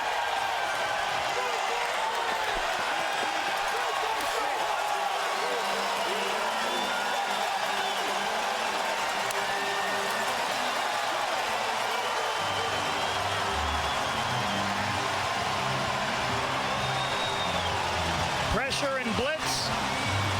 If you can get the ball out of your hands, your defensive backs are going to be in a difficult position to be able to cover. Cordell Jackson inside position because of the blitz. It's going to put Keyshawn Johnson great opportunity for just throw the ball to the sideline. Leading receiver for the Riders, got a lot more involved in the offense in the second quarter, has his second touchdown of the season, and now 7 catches for 68 yards. And a trip to the end zone for Johnson. And the point after for Lawther.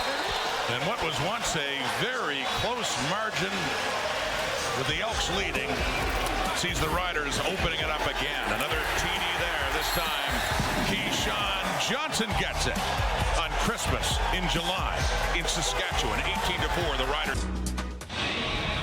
Quarterback has to process a lot of things.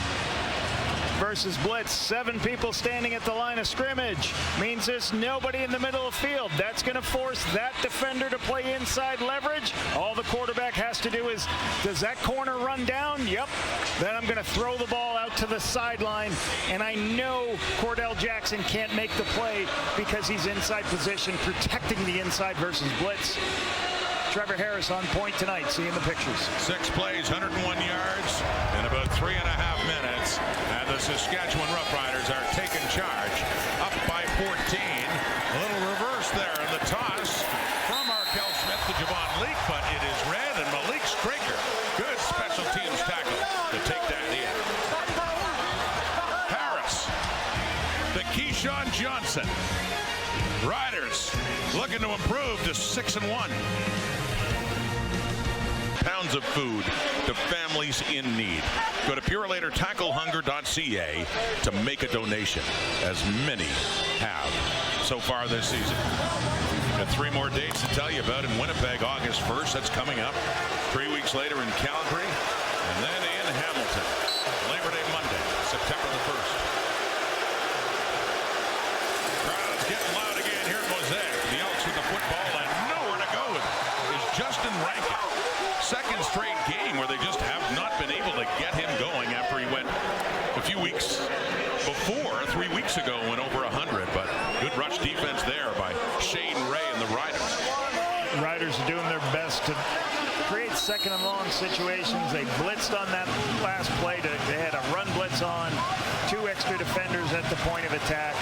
Going to force second and long for Cody.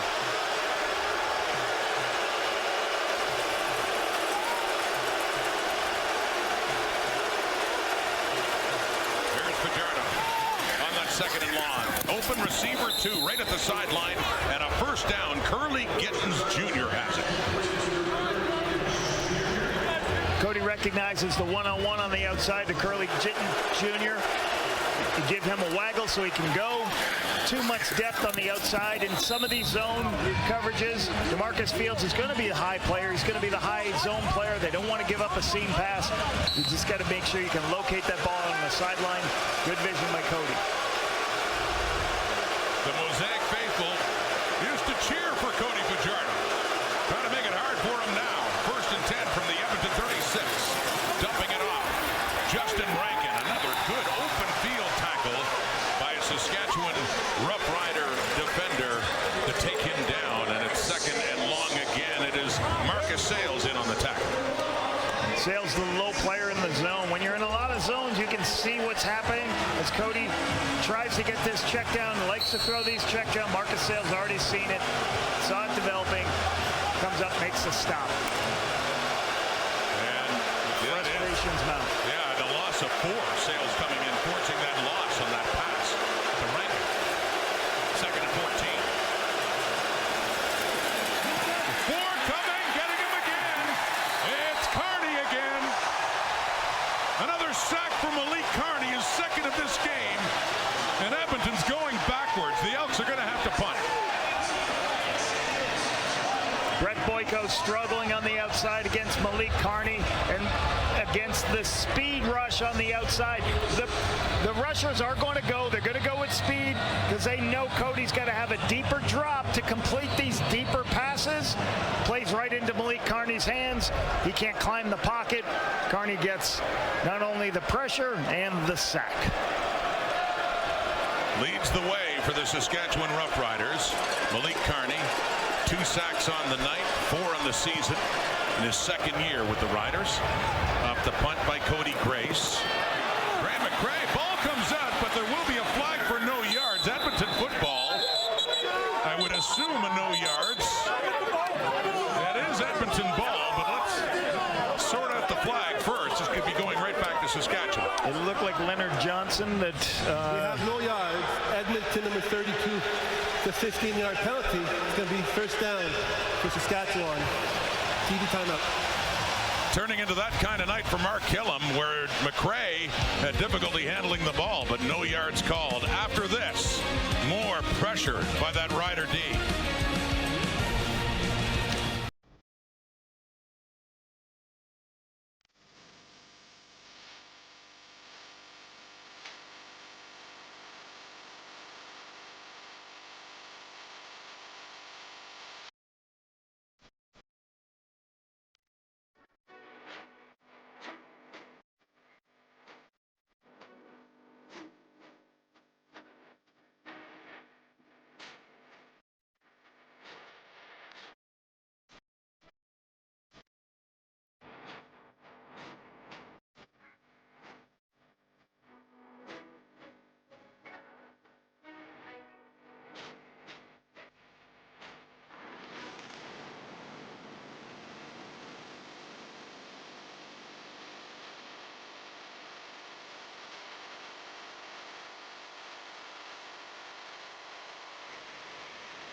for that Edmonton offense, Luke? You know, Rod, they've had a lot of issues up front today. I actually got to tip my cap to Cody Fajardo because he's playing as well as he can. He just hasn't any help.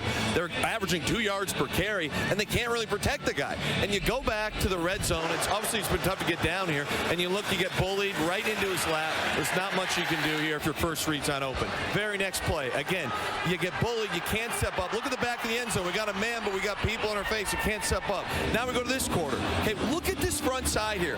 You got a good punt return. You got a second down here. Both guys get whoop, Olay, see ya. And I get it's the wrong read. But if you roll out and maybe make a scramble happen, use your legs, but you have 2 guys unblocked up front, that's how you get 4 points, boys. It's very, very tough to watch right now for an ex-offensive player because Cody Fajardo, to me, is playing well, but they're giving him no help. No run game. The offensive line's not doing much. So 1st and 10 now. In a short carry. You want to chime in on that, Lapo? I think you're right. Like, you're in field goal range. We talk about important yardage. They were in field goal range there. They can't. Cody's got to hand the ball off, but like you just said, Luke, they missed the blocks at the point of attack. You can't make those mistakes when you're in a position to get 3 points. That's some of the struggles they're having. And Lapo, you said it. Situational football. It's been a grimy game. It's been a low-scoring game. Points are at an absolute premium, and you said field goal range. That just cannot happen if you're trying to win a ball game. Yeah. So now a 2nd and 10. Harris quickly to the right and pass low right around the 50, shy of a first down. You see Tyrell Ford there. And that's along with Kenny Logan for Joe Robustelli. It's a 3rd and 2 still. 3rd down coming up here, Riders with the 2-touchdown lead. So you're going to have a 3rd and 2 here. They're trying to sort out how they're going to do. I assume a punt is on its way, but you just got to be careful that they're not going to do anything with a hard count, any cadence, because you just don't want to get a penalty here on 3rd and 2. And I believe the defense will stay on the field to make sure that this is not a fake in any way, shape, or form.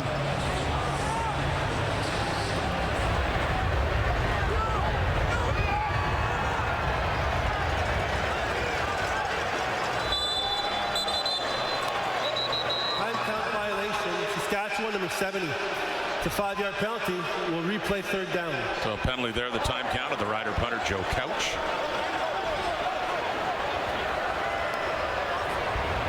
Standing back. Well, inside is 45 now. Tyler, please put the game clock at 3:36. 3:36. So now you see the defense leave the field because now there's no possibility of a fake punt happening here. Now 3rd and 7. So now the Elks can put their punt return team on to help this return. With Javon Leake back there, had a good return earlier, negated by a penalty.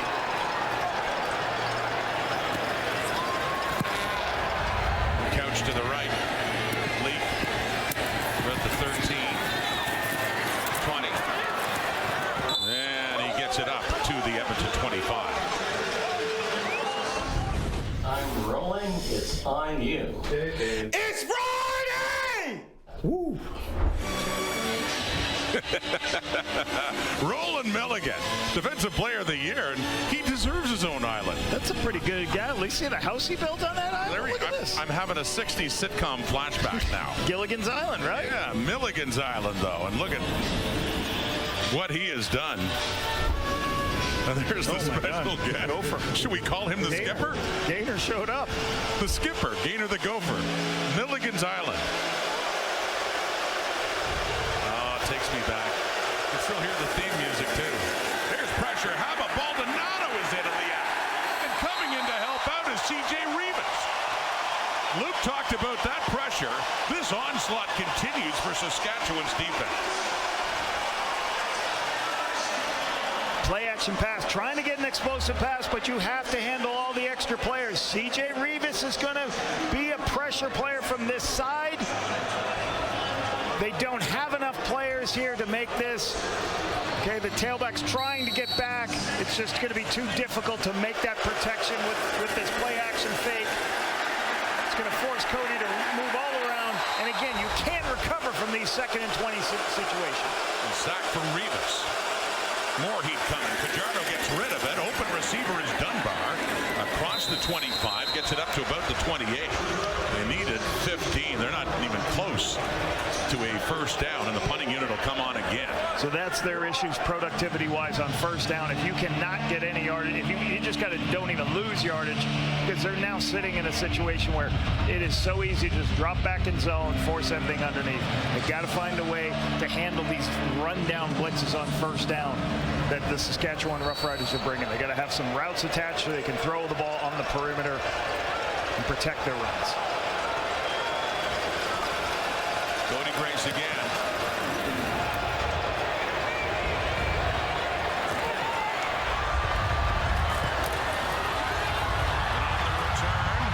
And a good return it is. Gray McCray, second game in the CFL, filling in for Mario Alford. That'll set up the Rider offense in a lot nicer spot. Impressed McCray, gets north-south, makes a quick jump cut to the left, makes the first two miss. Usually that's all it takes. Gets up the sideline, big flip to field return. Watch this right there. Boop. Jumps to the left. You cannot tackle him with just one hand, just throwing your hand out. Nice job for the young player. That return all the way up to the Edmonton 46. So right in the zone to start again. Gray McCray. Trevor Harris. A.J. Ouellette spins. And then he gets decked just inside the 45. Niles Morgan in the mix again on A.J. Ouellette in his second year at running back for Saskatchewan after starting his career with Toronto. It's Kenny Logan, the safety, coming in too. Good leg drive by A.J., getting what yardage he can.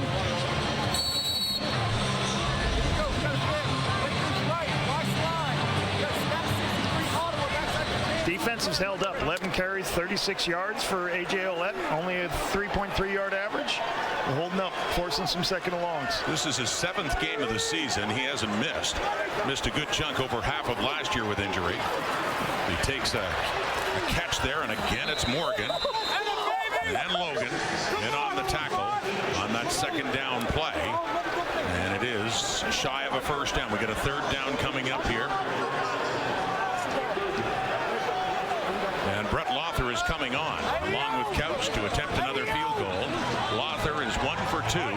He missed from 47 earlier in this game, but then he hit a 51-yarder. Very good situational football by Trevor. He's not forcing any shot downfield. He gets 6 more yards to help his kicker kick a field goal. So instead of a 50-yarder, it's only a 52-yarder, it's only a 46-yarder. 46 here, so 47, 51. 46-yard try is perfect. Brett Lothar 2 for 3.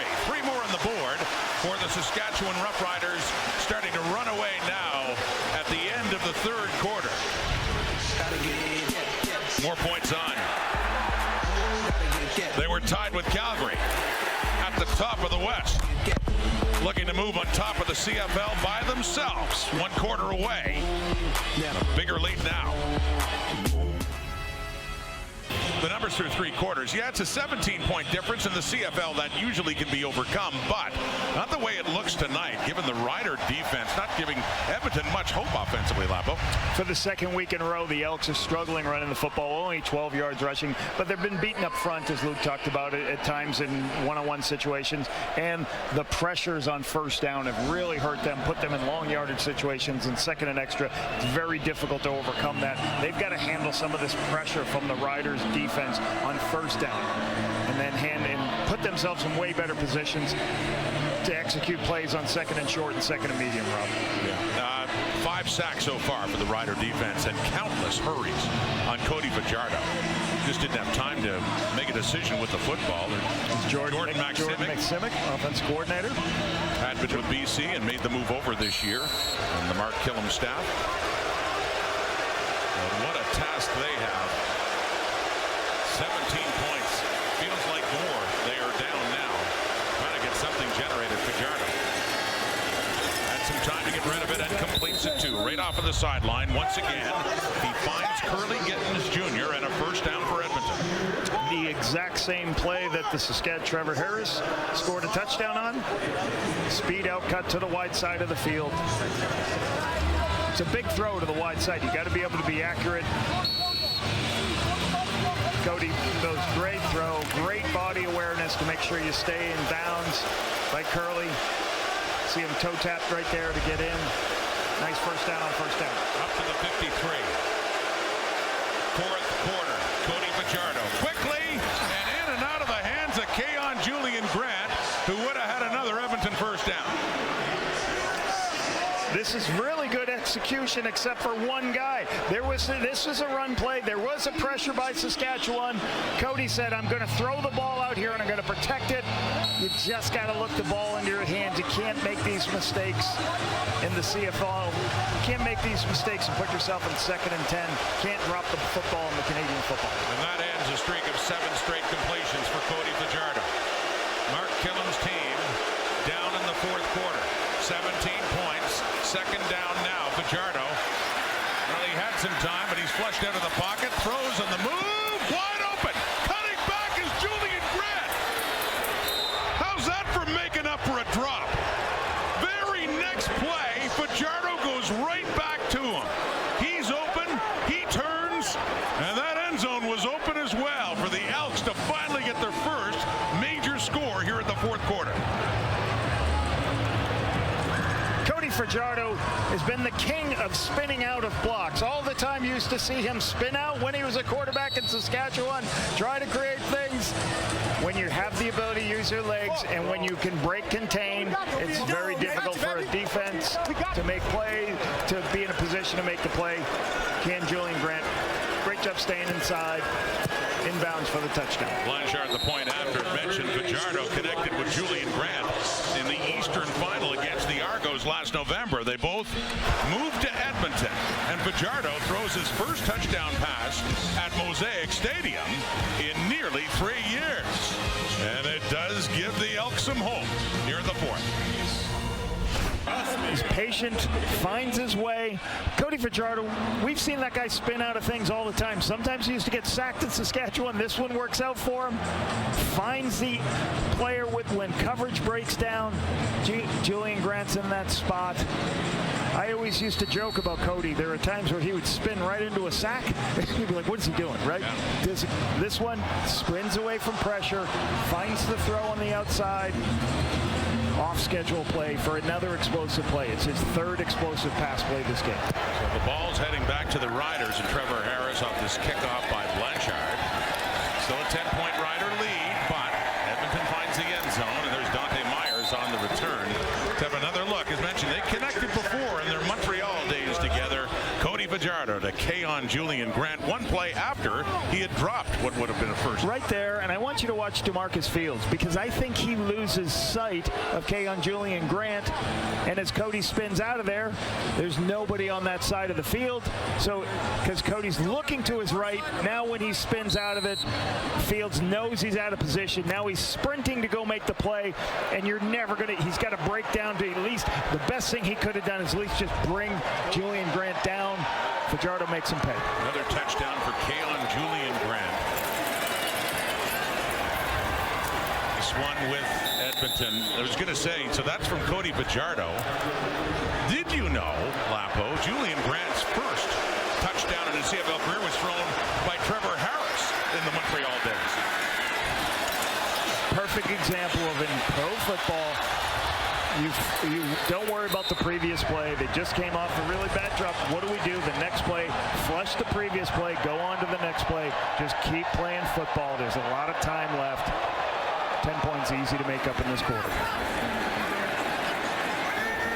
Just when it looked like Edmonton could not even get into the Rider zone again. Now it's up to the Riders to defuse the momentum. Coming up and reaching up to get it is Keyshawn Johnson. Edmonton defense getting inspired now as well. It's 3rd down coming up. Kenneth Logan Jr. getting involved in this underneath tackle from his free safety spot. Forcing Trevor to go to the underneath. Just rally up. Wait for your teammates to come. Break them down. Huge 2 and out right here. Get the momentum the Elks need. Starting in the Elks secondary after the injury to safety Royce Metier. Danny Logan Jr. So Joe Couch is back at the 20. Edmonton, after that touchdown to quickly get the ball back, down by 10. Still lots of time, 11 and a half minutes in the fourth quarter. Javon Lee inside his 25 and tiptoes up after 5 more yards. Flag comes out.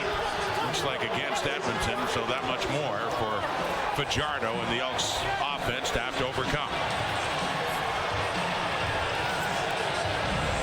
During the return, illegal block, Edmonton, number 37, the 10-yard penalty. It's going to be first down for Edmonton. Bryce Cosby gets involved in this, and this is just, you just got to, when you see the defenders back to you, Bryce Cosby will be in the left of our screen. You're going to see coming up right here. When the defender's backs to you, you just cannot hit him in the back in any way, shape, or form. You're best off, just keep your hands off. Don't make the tackle. This backs him up. This is a huge penalty. Ruins any field position. The Elks started. We're adjusting the spot. It's going to be first down at the 16-yard line. First down at the 16-yard line. Had been at the 15, so the Elks get a yard back out of this. No problem. There you go. Got all you need now. Well, every little bit, right? They're still deep in their zone. They're still down by 10. But they have something to hang their hat on. Let's see. Fajardo to the right. Short. Rankin knocked down immediately. Marcus Sales says, sit down. Quick underneath throw here. It's hard to outflank Marcus Sales as he's the low player right here. He recognizes it and drops off from his own responsibility. He lifts a little bit, but he's got his eyes the whole time in the backfield looking at the quarterback. So this is going to be a catch. If it is a catch, it's going to be a 1 or 2 yard gain. He jars the ball loose. Nice play by the Marcus Sales veteran. 2nd and 10. Fajardo. Underneath Dunbar at the 22, trying to fight for a little bit more.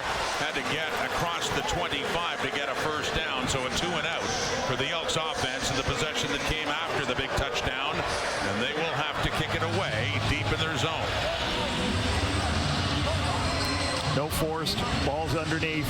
That's why these crucial yards on 1st and 10 are there. You get 2 more yards on that first down play. You're at least working on a wedge. Once again, the Riders defense standing up. Ray McRae back. Cody Grace to punt it. Still over 10 minutes to go in the fourth quarter, but Harris and the Rider offense should get the ball in pretty good shape with the 10-point lead. McRae, a beautiful punt by Grace inside his 30, 35. And Silas Hubert, that special teams tackle. On a July Friday, every team has to deal with injuries. The Riders certainly have on their offensive line. Let's go back to Brett. Yeah, and it's sure been an impressive outing for them again tonight, despite those injuries. I mean, they have 3 guys on the 6th game. They're on their 3rd left tackle in just 7 games this season. But yet, for the 2nd week in a row, they've yet to allow a sack. Now, somebody I want to point out, Darius Washington, who is that newest left tackle. He's only in his 2nd CFL start. After his 1st CFL start, he got major props from Corey Mace and Trevor Harris. And guys, I know you had a major conversation with Jamarcus Hardrick, who is a big piece, both figuratively and literally, on this O-line this week. Yeah, Brett, definitely. And here on first down, and that pass out to Emelis, but Jamarcus Hardrick, of course, you remember him with the Winnipeg Blue Bombers. Paul Lapalisse does. He was a big part of your offense. The bookends at tackle with him and Stanley Bryan on the other side. Talking to him was just so, it was such a great memory. You know, my kids used to play with his kids when we were in Winnipeg. This guy has energy every day. Everybody loved being around him. He ran, he chased the ball downfield. He was the example for everybody about physicality and how to chase the football. You know, obviously he had NG, used to do the jump into the stands. I'm just so happy he's gotten the most outstanding offensive lineman award a couple years ago, and then he gets the opportunity to leave Winnipeg because sooner or later, you know, great players got to be the highest paid offensive lineman. I was happy he went out, and Saskatchewan Roughriders said this is our cornerstone of our offensive line. You just saw him check in on his teammate too, Samuel Emelis. A concern there for the Riders, something Hardrick can relate to. He was hurt, missed much of the season last year with an injury. Here's what happened to Emelis on that play. You can see he got hit low on the screen pass here. Myers is here trying to make it. It's hard. Doesn't make the block, and then Emulus is here. So he's running. Let's see, hopefully he's all right. He's up and walking. Jamarcus, you're right. Jamarcus talked about last year was his first 13 years playing pro football, his first major injury. So mentally, he was in a tough place last year. Tried his best to help the older guys. Tried to make sure the younger guys, as a veteran player, tried to help in the blitz meetings. It's good that Emulus is okay. As Britt said, they've lost multiple offensive linemen this season. And the best thing about it is they have a quarterback who's not going to hold the football. So that's the beauty of they're not going to give up a lot of sacks because Trevor's going to make quick decisions, as we showed you before, get the ball out of his hands. And Corey Mays checking in on him. Dre McRae, you see him on special teams. He's gone in on offense now with Emilus coming out. Albert Awashi in for A.J. Ouellette. That running back staying in to protect. Harris to quickly move out. Caught from behind. Noah Taylor has the tackle, and Trevor Harris, just as he was taking off, and that was on a second down and long. It'll be a third down coming up, although not about a few yards, too much to consider now. Noah Taylor has to handle two people, not only Jamarcus, but also the tailback. But this is the effort you love. Watching Noah Taylor on tape, his recovery speed to go make that play, that's an effort play by your defensive end. That punt sails out of bounds in the air, and if it's going to do that, it's got to be inside the 15, nowhere close. It was down around the 24, so Joe Couch is flagged for that. Advantage Edmonton as they get some penalty yardage, and the football trailing by rest. See DeMonte Coxey there too for Toronto, looking for their second win. They're at 1-5, and the Bombers, losing to Calgary last week, are at 3-2. Big win for both. Watch it on TSN tomorrow from BMO Field in Toronto. Winnipeg against the Argos. Right here at Mosaic, Saskatchewan has a 10-point lead. Edmonton has the ball, and there's more heat. Another sack. This time it's Shane Ray. 6th sack of the night for that Saskatchewan front, and just making life miserable for Cody Fajardo in his return to Mosaic. Shane Ray gets home with a little bit of help of a twist. What is a twist? This is going to happen by the D tackle, and then Ray's going to come around. You're trying to get the offensive lineman in different spots. As Ray comes around, the guard cannot recover because he turned his shoulders too much, causes the sack. And again, this is too many times they've been in second and extra tonight to be successful. 2nd and 17. Fajardo trying to get rid of it quickly. Tyson middlemost, and he is taken down there by Jameer Thurman, the Rider linebacker, but well shy of a first down. They needed a whole lot more, so 2 and out again. Cody Grace to come on. And halfway through this fourth quarter, it'll be Saskatchewan ball again with that 10-point lead. One of the things we're always trying to talk about is like the quarterback. I don't care if it's straightforward, Cody Fajardo. They've got to give him opportunities. They've got to give him time to be able to look downfield, so he's not in these difficult positions. Pressure coming again, Lapo, sorry, on Cody Grace. He's barely got it away, and McRae takes it and gets it up to the 35. But yeah, hard for Fajardo, and this big night for him to get rid of the football with all the heat he's been taking.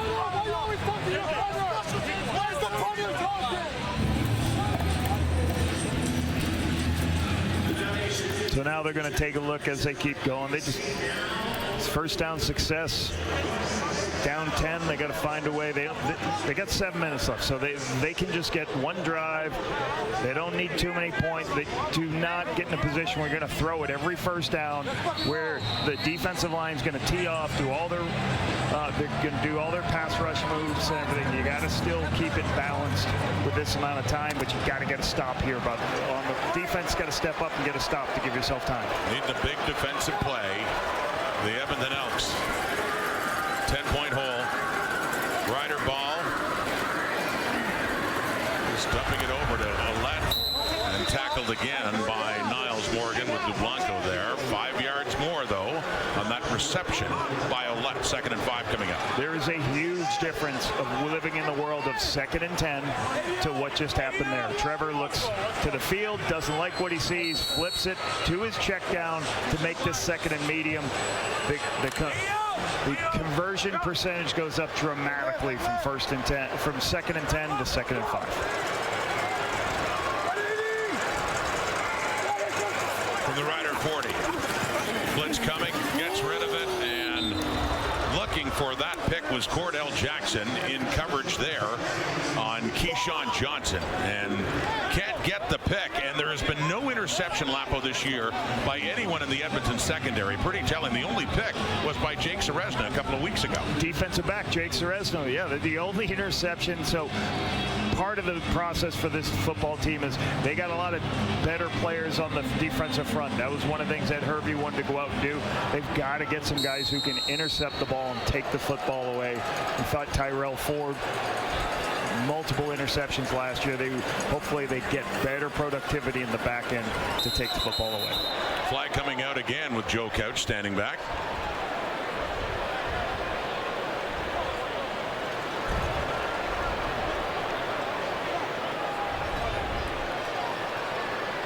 Offside, Saskatchewan, number 21. It's a 5-yard penalty.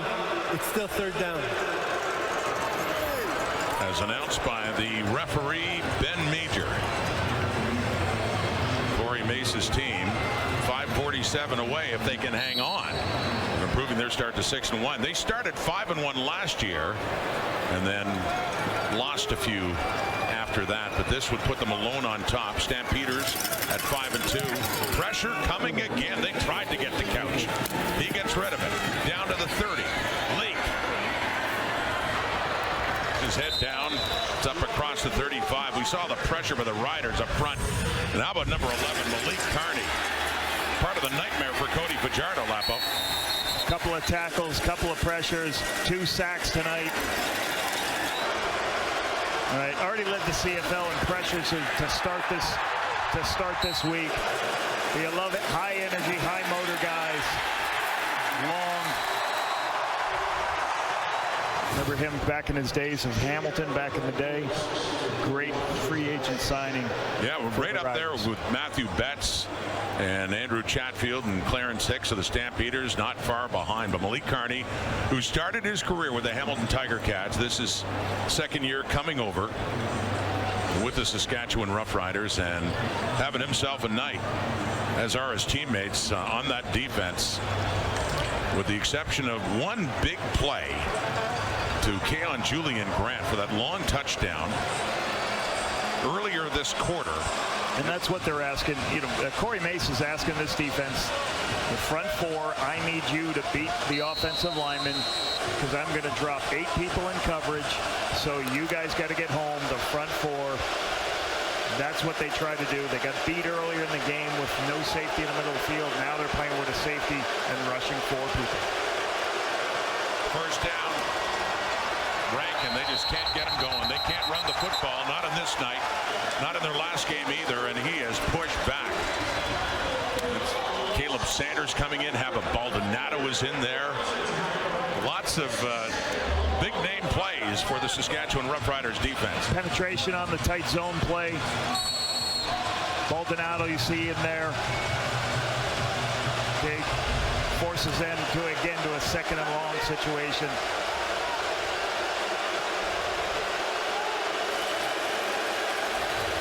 Second and long, and Fajardo's hearing it from the fans here. Tries to step up. Going to take off. See if he can run his way to a first down. He slides. Looks to be enough. Depending on where they spot it on the slide by Fajardo. Had to get to their 49. But we got a flag down in the backfield and a hold. This is coming back anyway. That kind of night for Mark Killam. Holding Edmonton, number 67. It's a 10-yard penalty. We'll replay 2nd down. Gregor McKellar, the right guard, picks up the holding call as the quarterback goes to scramble. He's engaged, but right there, that's the problem when quarterbacks start to scramble. He doesn't know where the quarterback is. The quarterback's going to his right. His right arm is going to tend to stay in position to block. and then there draws a foul. 2nd and 20. Elks are running out of time. Fajardo escapes the pocket on the run. Baldonado chasing him. He completes it to Rankin, and a good pickup to get all the way up to the 49. May not be a first down, but at this point, you know they're going anyway. 3-down football, and they might be about within a yard. Very close. Break and contain, finding, just looking for somebody underneath to get this ball to put them in 3rd down situation. Here come the big guys, the big offensive linemen coming in for this short yardage play. Fajardo flushed out of that pocket again, forced to throw on the run, and does, completes it, and here we go. 3rd and short, looks to be enough. Getting it up to around the 50, so a first down. Drive continues. Critical drive, Edmonton. We're getting down towards a 3-minute warning, and they're down 2 scores. Good push by the O-line. Cody just keeps his feet moving, gets the yardage.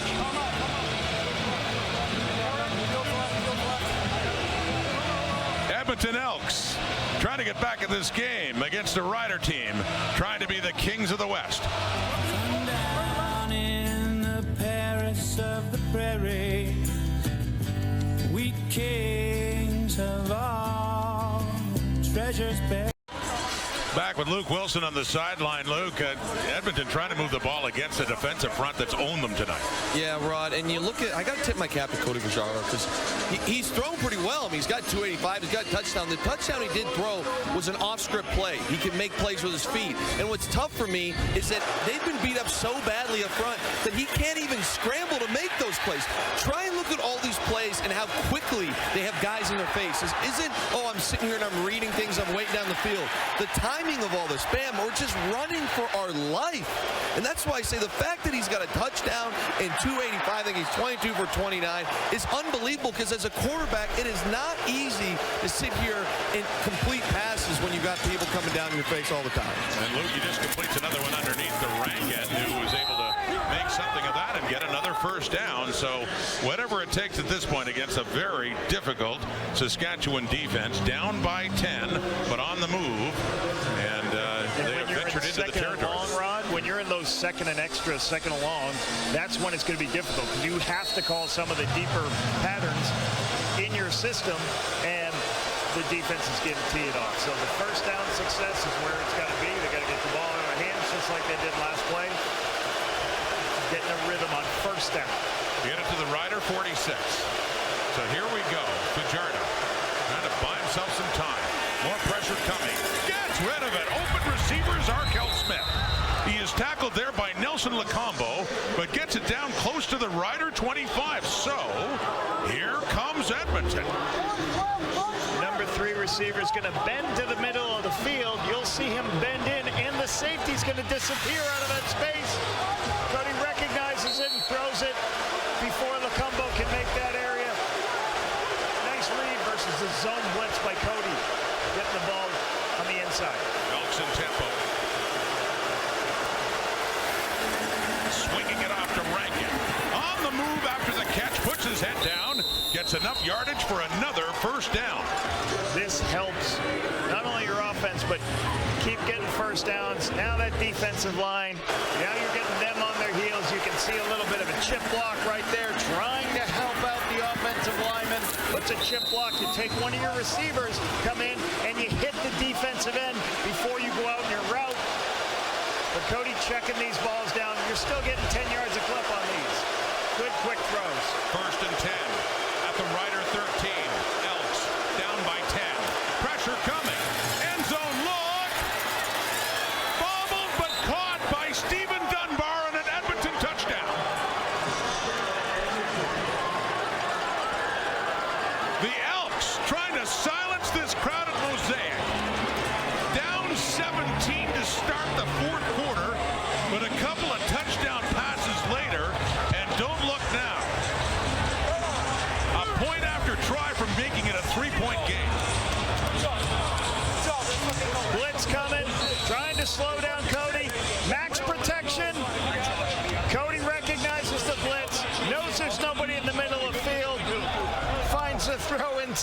to Stephen Dunbar. Perfect location for the touchdown. Stephen Dunbar with his first touchdown of the season. And it is timely. I'll be see y'all next week. I'll see y'all next week. I know y'all watching. Big time play, baby. And Fajardo, despite everything we've talked about and the pressure that Saskatchewan's defense has gotten on him, has found a way to throw 2 touchdown passes, and we got a ball game just under 2 minutes to go. Let me show you. They're going to add a receiver in, and that puts them with 2 extra blockers. As the Riders bring all their blitzers, they have enough protectors. Then what do? You run a post in the middle of the field. You throw the post when there's no safety. Cody has time. Throw it to a spot where Dunbar can run underneath it. Great execution of the add-in blitz beater, and then the perfect throw to Dunbar for the touchdown over Campbell. Made sure he secured that football just before hitting the dead ball line. Touchdown, Edmonton. And what a fourth quarter, suddenly, for Cody Fajardo. Putting the heat on the Riders now. Big stop. Going to have to see a big stop here now by the Elks defense. Well, they have forced several 2-and-outs of Saskatchewan. Mark Killam upset as they get set to kick off this ball. This is a delay of game penalty against Edmonton, number 26. It's a 10-yard penalty. You'll kick 10 yards back. They're calling it against their kicker, Vincent Blanchard. That explains the... That makes it their 11th penalty of the game. Killam furious. A lot of things have gone wrong, and yet here we are at a 3-point difference, but further back to kick off now for Blanchard. They can fix it with a 2-and-out. Get a 2-and-out, force a punt. The Riders have had 5 straight 2-and-outs, by the way. Edmonton needs to make it 6 straight. Keep whatever time they can get within a field goal of tying it up. And that's Keyshawn Johnson there, down at the 30.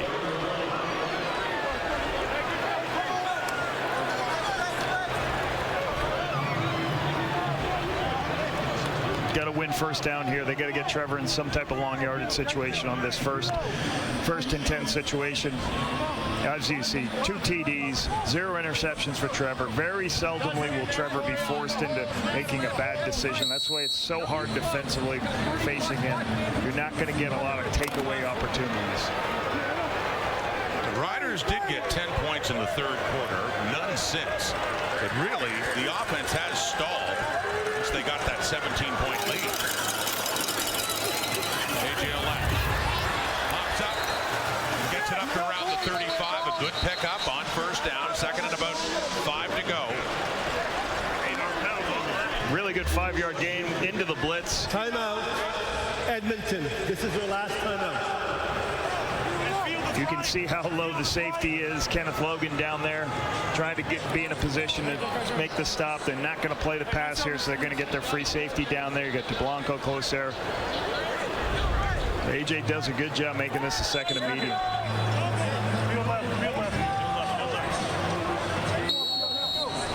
Big second down coming up now for both of these teams.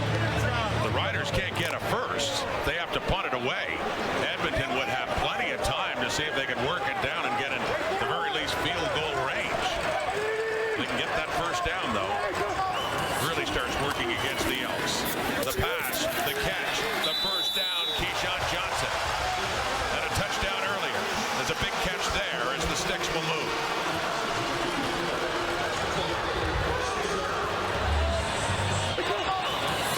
Throw to the outside, carry the high player. Keyshawn on the outside, one-on-one. This is, you call this a stack play. Goes vertical underneath the other receiver, then breaks in or out based on the coverage. The defender's inside, he breaks outside. Trevor's on the same page. Big first down. Up to the 44 now for Trevor Harris and the Riders offense. 1:45 on the clock. Back to A.J. Lett. Outside, big hole. Pushes his way through for another first down on the ground. Biggest run of the night for Big 45, A.J. Olette. Patience by AJ. There's a pressure off this side, but you got to handle every one of your gaps. AJ's got a little bit of patience. He sees this move right there. Great blocking by Logan Furland. Take it outside. Furland's block gets north-south. Huge big play when you squirt through the defense versus the big pressure packages on first down. At the Edmonton 49, back to Olet on the first down. This time loses maybe a half a yard. Jalen Garnes up in the mix there for the Edmonton defense. 1:16 to go. That's it. And still, Saskatchewan trying to protect that 3-point lead. It's 2nd and 9. You're going to want to do everything in your power to keep this clock running. Whether it's if you are going to throw the ball, it's a screen pass. If you're going to run the ball, you better protect both edges, because the Elks should pressure here, expecting a run to keep the ball on. They may try to put themselves in a position where they stop this run here, because you're going to take too much time off the clock. If it's a pass, it's got to be a completion. There we go. 2nd down. 10 to go. Harris scrambling around. Puts his head down. Right down at the 51 there. Really smart by Trevor Harris here. He's scrambling out. He's about to take a hit. Instead of throwing the ball away and avoiding the hit and stopping the clock, he does go down with the ball in his hands. That's going to keep this clock running. That's a huge, smart situational football play by Trevor Harris. So hands it over to the punting team, trying to pin the Elks deep. 51 seconds to go. Joe Couch is the punter for the Riders. Javon Leake is back. 2 returners for the Elks. 2 returners. Sure. Another one is back there for Edmonton.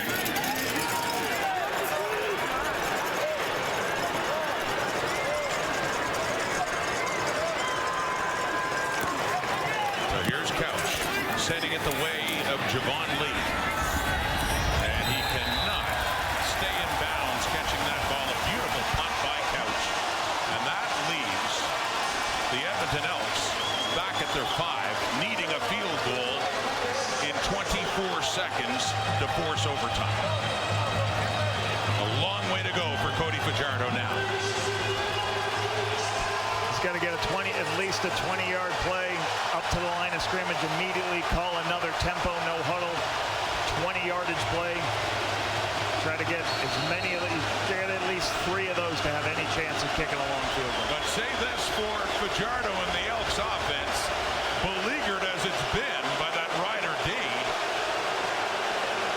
they've managed to come back and get within 3. What can they do now with the heat coming? He steps up, he takes off, and he slides across the 15, and a flag comes out to go against the Riders for the late hit on Cody Fajardo. So 18 seconds on the clock. After that pickup, they're going to be tacking on more yardage for Edmonton. Cody takes off and goes. It's foul, roughing the passer. Saskatchewan at 26. I think, 15 yards from the end of the play. Automatic first down.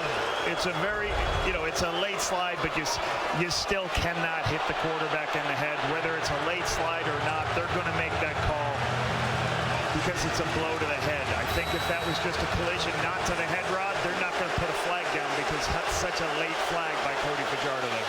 Crowd doesn't like it. Slide. It's out to the 32. 18 on the clock. And the Elks still do have a long way to go.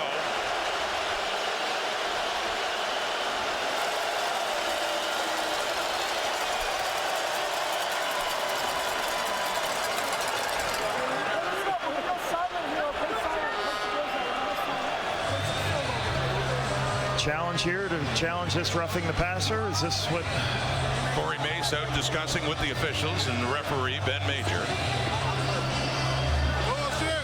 This is a very late slide, so I think if Campbell made contact with the body or anything, it probably isn't a call. But because the blow is to the head, I don't think they're going to pick this up. Saskatchewan is challenging the last ruling of roughing the passer. They believe there should not be a penalty. The replay center will review this play. So Corey Mace wants them to take a look at it again.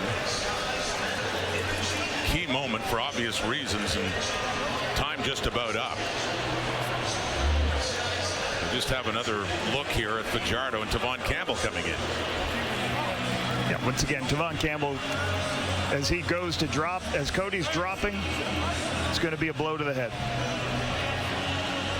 And here is the decision by the CFL Replay Center. Upon further review, the ruling on the field stands. It's first down. Nothing really to lose for Corey Mason making that challenge to make him take another look. So it's on to 32 of Edmonton. Two tempo, you got to get at least two tempo plays here. You get this play's got to get 20 yards, run up to the line of scrimmage, call your next one. Two positive 20-plus plays. Here's Fajardo. Taken down. Story of the night. Another sack. Shane Ray in the mix. Without it. 7 sacks for the Riders. And a very timely one. Try to snuff out any hope at all for Edmonton now. The Riders brought 5 people to force one-on-one blocks so nobody could get double teamed. Elks have to go tempo because they have no timeouts. Here's Fajardo, and it happens again. Edmonton, seeing the Rider front look to finish this off by themselves by getting in there again. And they do. Zeros on the clock. Fittingly, it ends on a sack of Cody Fajardo. Edmonton came close, but close is not enough. And Saskatchewan wins another game to improve to 6-1. Cody can't find anybody there. As that play's trying to develop, the pass rush is just getting home. They know they can go. They know it's 100% pass. Ray's there. Micah Johnson was a force all night inside against the guards.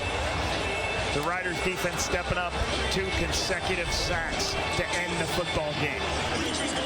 8-1 in the sack department. And the last couple of plays, Fajardo and Trevor Harris, and just a quick regards for each other there at the end of the game. But here's Shane Ray. Lots of heat at the end. Standing at the top of the CFL standings are the Saskatchewan Roughriders. On a day that really belonged to the defense for the longest time. Low scoring at the start. Couple of touchdowns finally for Saskatchewan. A 17-point lead heading to the fourth quarter. But the Rider defense was relentless all along. Malik Carney, big part of that. Merry Christmas, everybody. They celebrate their Christmas in July. Thanks for watching. SportsCenter is next with